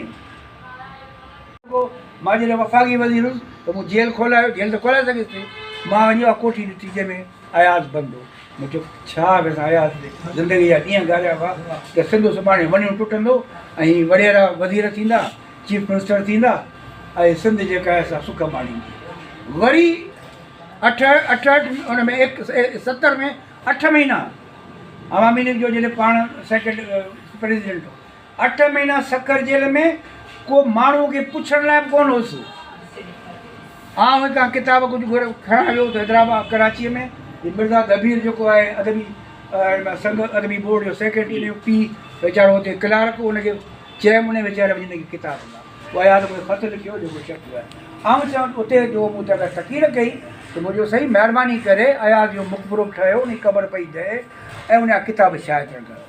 हू आयो, हुन जेका आहे असां हुन खां पहिरीं मज़ेदार नसीम मिर्ज़ा अयाज़ जे क़बर जी जेका ओपन हुई, छाकाणि पाण चयईं तूं मथां सोची मूं मथां मुकबरो, त चौगिर्द मुंहिंजो पितल जी हिकिड़ी जेका आहे असां दीवार हुई, हथ जो लातुमि उहा काठ जी हुई जेका ठहियल, ऐं उन रंग लॻायो, माना पितल जाइ ते काठ लॻी हुई ऐं कतबो ढहण लॻो। हालांकि 300 साल पुराणा कतबा पिया आहिनि। असांजो मुआशिरो करप्शन में काहे पियो। ऐं वरी मोटी थो चवां मौज़ू ते त मुमताज़ महर खे जेतिरो बि यादि कजे घटि आहे, पर उन किताब जेके आहिनि शाया थियणु खपनि, हुनजी तनक़ीद शाया थियणु खपे, हुन जूं कहाणियूं शाया, बल्कि हिकिड़ो कुलियात शाया थियणु खपे। छो न कुलियात शाया थिए? आउं मुतालबो थो कयां, हाणे वरी तो नाला वठनि वरी बाहि थी भरे, पोइ था चवनि त मदद अली वरी करे लिखियो। सही, मदद अली खे अंग्रेज़ी अचे कोन थी, इहो किताब कीअं लिखी? बाबा हाणे तव्हांखे कहिड़ी ख़बर, तो मूं तोखां इंटरव्यू वरितो, तो मूंखे 2 सवाल बि जवाबु कोन न। कुदरत ख़ुदा जी वरी जेके कनि था न, पोइ जी मुंहिंजे अॻियां साम्हूं था वञनि इंटरव्यू। लैंग वठा ॾिए चेयरमैन लाइ, आउं पियो इंटरव्यू वठां न। गफ़ूर मेमण हिते, ऐं नालो गफ़ूर त वण प्यारो माण्हू आहे। गफ़ूर मेमण मूंखे 2 ॾींहं कोन मुंहिंजी एबसेंट करे छॾी, मुंहिंजो बाबा मां हिते कमु कोन कंदुसि, मां हले वियुसि। कुदरत ख़ुदा जी, ऐं वरी हुनजो मेंबर बि थियुसि बीओ जी। इंसानु कॾहिं बि कुर्सीअ ते बांवर न करे। वरी चेयरमैन जी जेका इंटरव्यू थियो, मां वेठोसि, इसाक समय जो 3 नंबर ते हो, गफ़ूर पहिरें नंबर ते हो। गफ़ूर सवाल जो जवाबु मुसीबा छो ॾिनी, इहो मुतमिन न कई। कुर्सीअ ते कॾहिं बांवर न कजे। हे जेके माण्हू कुर्सियुनि ते वेठा आहिनि, तिन खे यादि रखणु खपे त कुर्सियूं ॾाढियूं कमज़ोर आहिनि। अॼु आयो सुभाणे न हूंदा। अहिड़ो कमु करे वञो जो अॼु तव्हां यादि कयो न, अयाज़ जी ॻाल्हि कई, अयाज़ जे किताबनि जो 26-28 किताबनि जो मौरो हुजे। आउं जॾहिं पहुतो त हाणे आउं छाकाणि त उन ज़ेर अताब हुउसि, ऐं हेठि वेठो हुउसि, सभु स्टेज ते वेठा हुजनि। मां मूंखे पुछणो मुंहिंजो मैडम ससी वारा, काई साहब वारा, उते जोयो साहब जो पहुतो चई, ओ हू हेठि जेको मुंहिंजो दोस्त वेठो आहे न, मदद अली सिंधी दोस्तो माण्हूअ खे, इहे जेको बि किताब ई सभु आहिनि, इहो इन जो करे ॾिठो। हाणे साईं जोयो साहब जो चयो, माहौल जो बदिलजी पोइ त साईं ताज बि इहो ॻाल्हि कई, ॾिसी रखी। जॾहिं केक आउं हेठि वेठोसि, केक कटियो त काई साहब त लही खणी अची मूंखे ॾी त यार क्रेडिट तुंहिंजो। मुंहिंजो मिड़ी ख़ैर असांजो कमु आहे, कमु थी वञे। ऐं दावा हीअं बयाद जी आत्मकथा जो वरी ॿियो छापो मूं हुन खां ज़ोरी छपरायो। आउं हींअर कल्चर में कोन आहियां, पर मुंहिंजी मूंसां थोरी घणी दोस्ती त आहे। हुसामुद्दीन राशिदी, आउं सवाल थो करियां, कॾहिं कंहिं पीर साहिब खे यादि कयो आहे? को इदारो आहे पीर हुसामुद्दीन राशिदी जो सिंध में? जवाबु ॾियो मूंखे साईं। का हिकिड़ी चेयर आहे? डॉक्टर बलोच अखियुनि ते तमामु वॾो माण्हू हो, आलिम माण्हू हो, उन जे यादि में 3 इदारा आहिनि। हुसामुद्दीन किथे आहे साईं? हुसामुद्दीन जो जा ख़त पिया, मूंखे ख़्वाहिश थी, मूंखे ख़ादिम सोबरे ॿुधायो यार साईं जेम्स जा 42 ख़त पिया आहिनि। हाणे किथां ॻोल्हियां साईं? ॻोल्हा कई 44 ख़त अची विया पीर साहिब जा। सभिनी खां ॻोल्हा करे मूं 400 सुफ़नि जो किताबु उर्दू ऐं सिंधी हुसामुद्दीन जा समूरा लिखियल ख़त हिक हंधि गॾु करे छपराया आहिनि, कल्चर छपराया आहिनि। ॻाल्हियूं ॻोठ वणनि जूं 81 में 82 में छपियो, अॼु ॾींहुं नापैदो। उन ज़माने में वॾी महिमत करे उहो वरी छपरायो अथव। आख़िर इहे किताब पीर साहिब जा पिया आहिनि न। पीर साहिब जूं केतिरा किताब अणलभ आहिनि, छपणु खपनि। भला जेकॾहिं अदबी बोर्ड आहिनि छपिया आहिनि, उहो छपे। वरी केतिरा किताब अदबी बोर्ड या फ़ारसी किताब, हुन इहे किताब जेके फ़ारसी छपिया अथनि, इहे तर्जुमा थियणु खपनि। हुनजा मुक़दमा ॾिसो, हुनजा जेके फ़ारसी किताबनि जा समूरा मुक़दमा सिंधी में लिखियल आहिनि। इन जो हिकिड़ो किताबु अचणु खपे। पीर हुसामुद्दीन ते कमु करण जी ज़रूरत आहे, कंहिं कमु कयो ई कोन्हे। बदकिस्मती ॾिसो, आउं ॻाल्हि कंदोमांइ सिधी, हुनजो भाइटियो जेके पुटु करे पालियईं, हुसैन शाह अदबी बोर्ड जो चेयरमैन थियो, चाचे जो हिकिड़ो किताबु कोन छपी। आउं अॼु ॾींहुं हैरान आहियां, इहा नफ़्सियात कहिड़ी आहे माण्हू जी। भाई जंहिंजे करे मूंखे यादि आहे उन ज़माने में 72 में पंहिंजा लाइब्रेरी विकियईं पे 5 लखनि में। यूनिवर्सिटी न पे वरिती, इस्लामाबाद यूनिवर्सिटी खे विकियईं, त मूं हुन तनक़ीद कई। त मां जो तनक़ीद कई त हिनखे रब्बानी ॿुधाए छॾियो, आर्ट्स काउंसिल हीअ हिते आर्ट्स काउंसिल ते जेको हूंदो हूंदो मथे न थींदे तिलचाड़ी मथां जेको हूंदो नेशनल सेंटर में फंक्शन हो, हुसामुद्दीन तक़रीर पे कई। आउं जीअं गिड़ियुसि त चई त आयो आहे मदद अली, टैप थियल आहे। मूं ॿुधी आहे, मूं ते तनक़ीद थो करे, चईसि यूनिवर्सिटी मुंहिंजा 5 लख में किताब वठे मूंखे घरु वठिणो आहे, नथी वठे यूनिवर्सिटी, ऐं इस्लामाबाद यूनिवर्सिटी खे विकिणा। उहे बहितरीनु अणलभ किताब कलमी नुस्ख़ा 5 लख में 72 में विकी पाण बंगलो वरितई इन हुसैन शाह लाइ। उहे किताब केॾां विया इहो हिकिड़ो सुवालु आहे। उहे किताब मां जॾहिं हिकिड़े फारसी शाइर ते हैदर कुलूच ते कमु पिए कयो त मां 1985 में वियो शायदि बेसमेंट में रखियल हुआ, त ॾिठुमि त एॾा बहितरीनु किताब ख़ुदि मीर अली शेर खाने जे पुट जो जेको कलमी नुस्ख़ो हुजे फारसीअ जो उहो हेतिरो वॾो हुजे ऐं सोन नकरनि में कयो। मां त हैरत ज़दा थियुसि केॾो कलमी किताब शयूं पयूं आहिनि ऐं सिंध जूं हलियूं आहिनि इस्लामाबाद में। ठीकु आहे जी।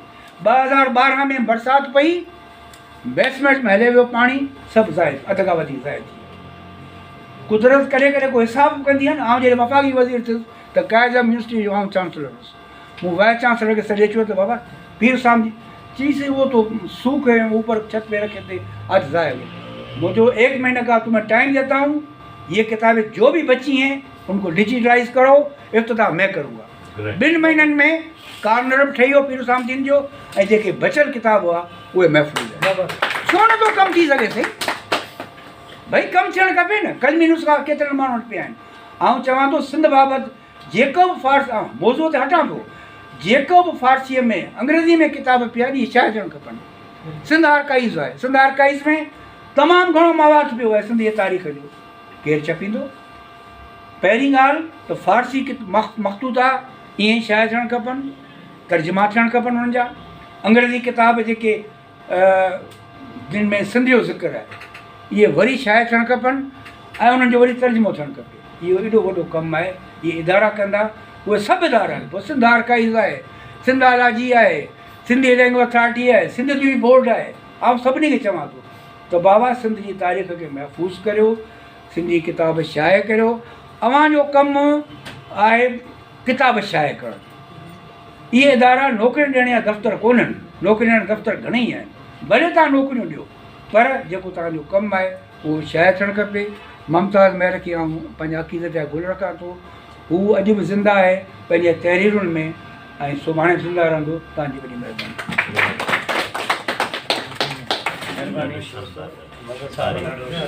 पूरी तरह ॻाल्हायो। ख़ासि तौर ते असांजे अदारनि जी बेवसी ऐं लाचारी जेका सभई असां शिकायत कंदा आहियूं, पर अॼु साईं पूरी तरह ॻाल्हायो ऐं असांखे मौक़ो ॾिनो आहे। सभिनी दोस्तनि खे वाक़ई असांखे ॻाल्हाइणु घुरिजे। असांजूं कहिड़ियूं मुसलतूं आहिनि? असांजी त का बि मुसलत कान्हे का।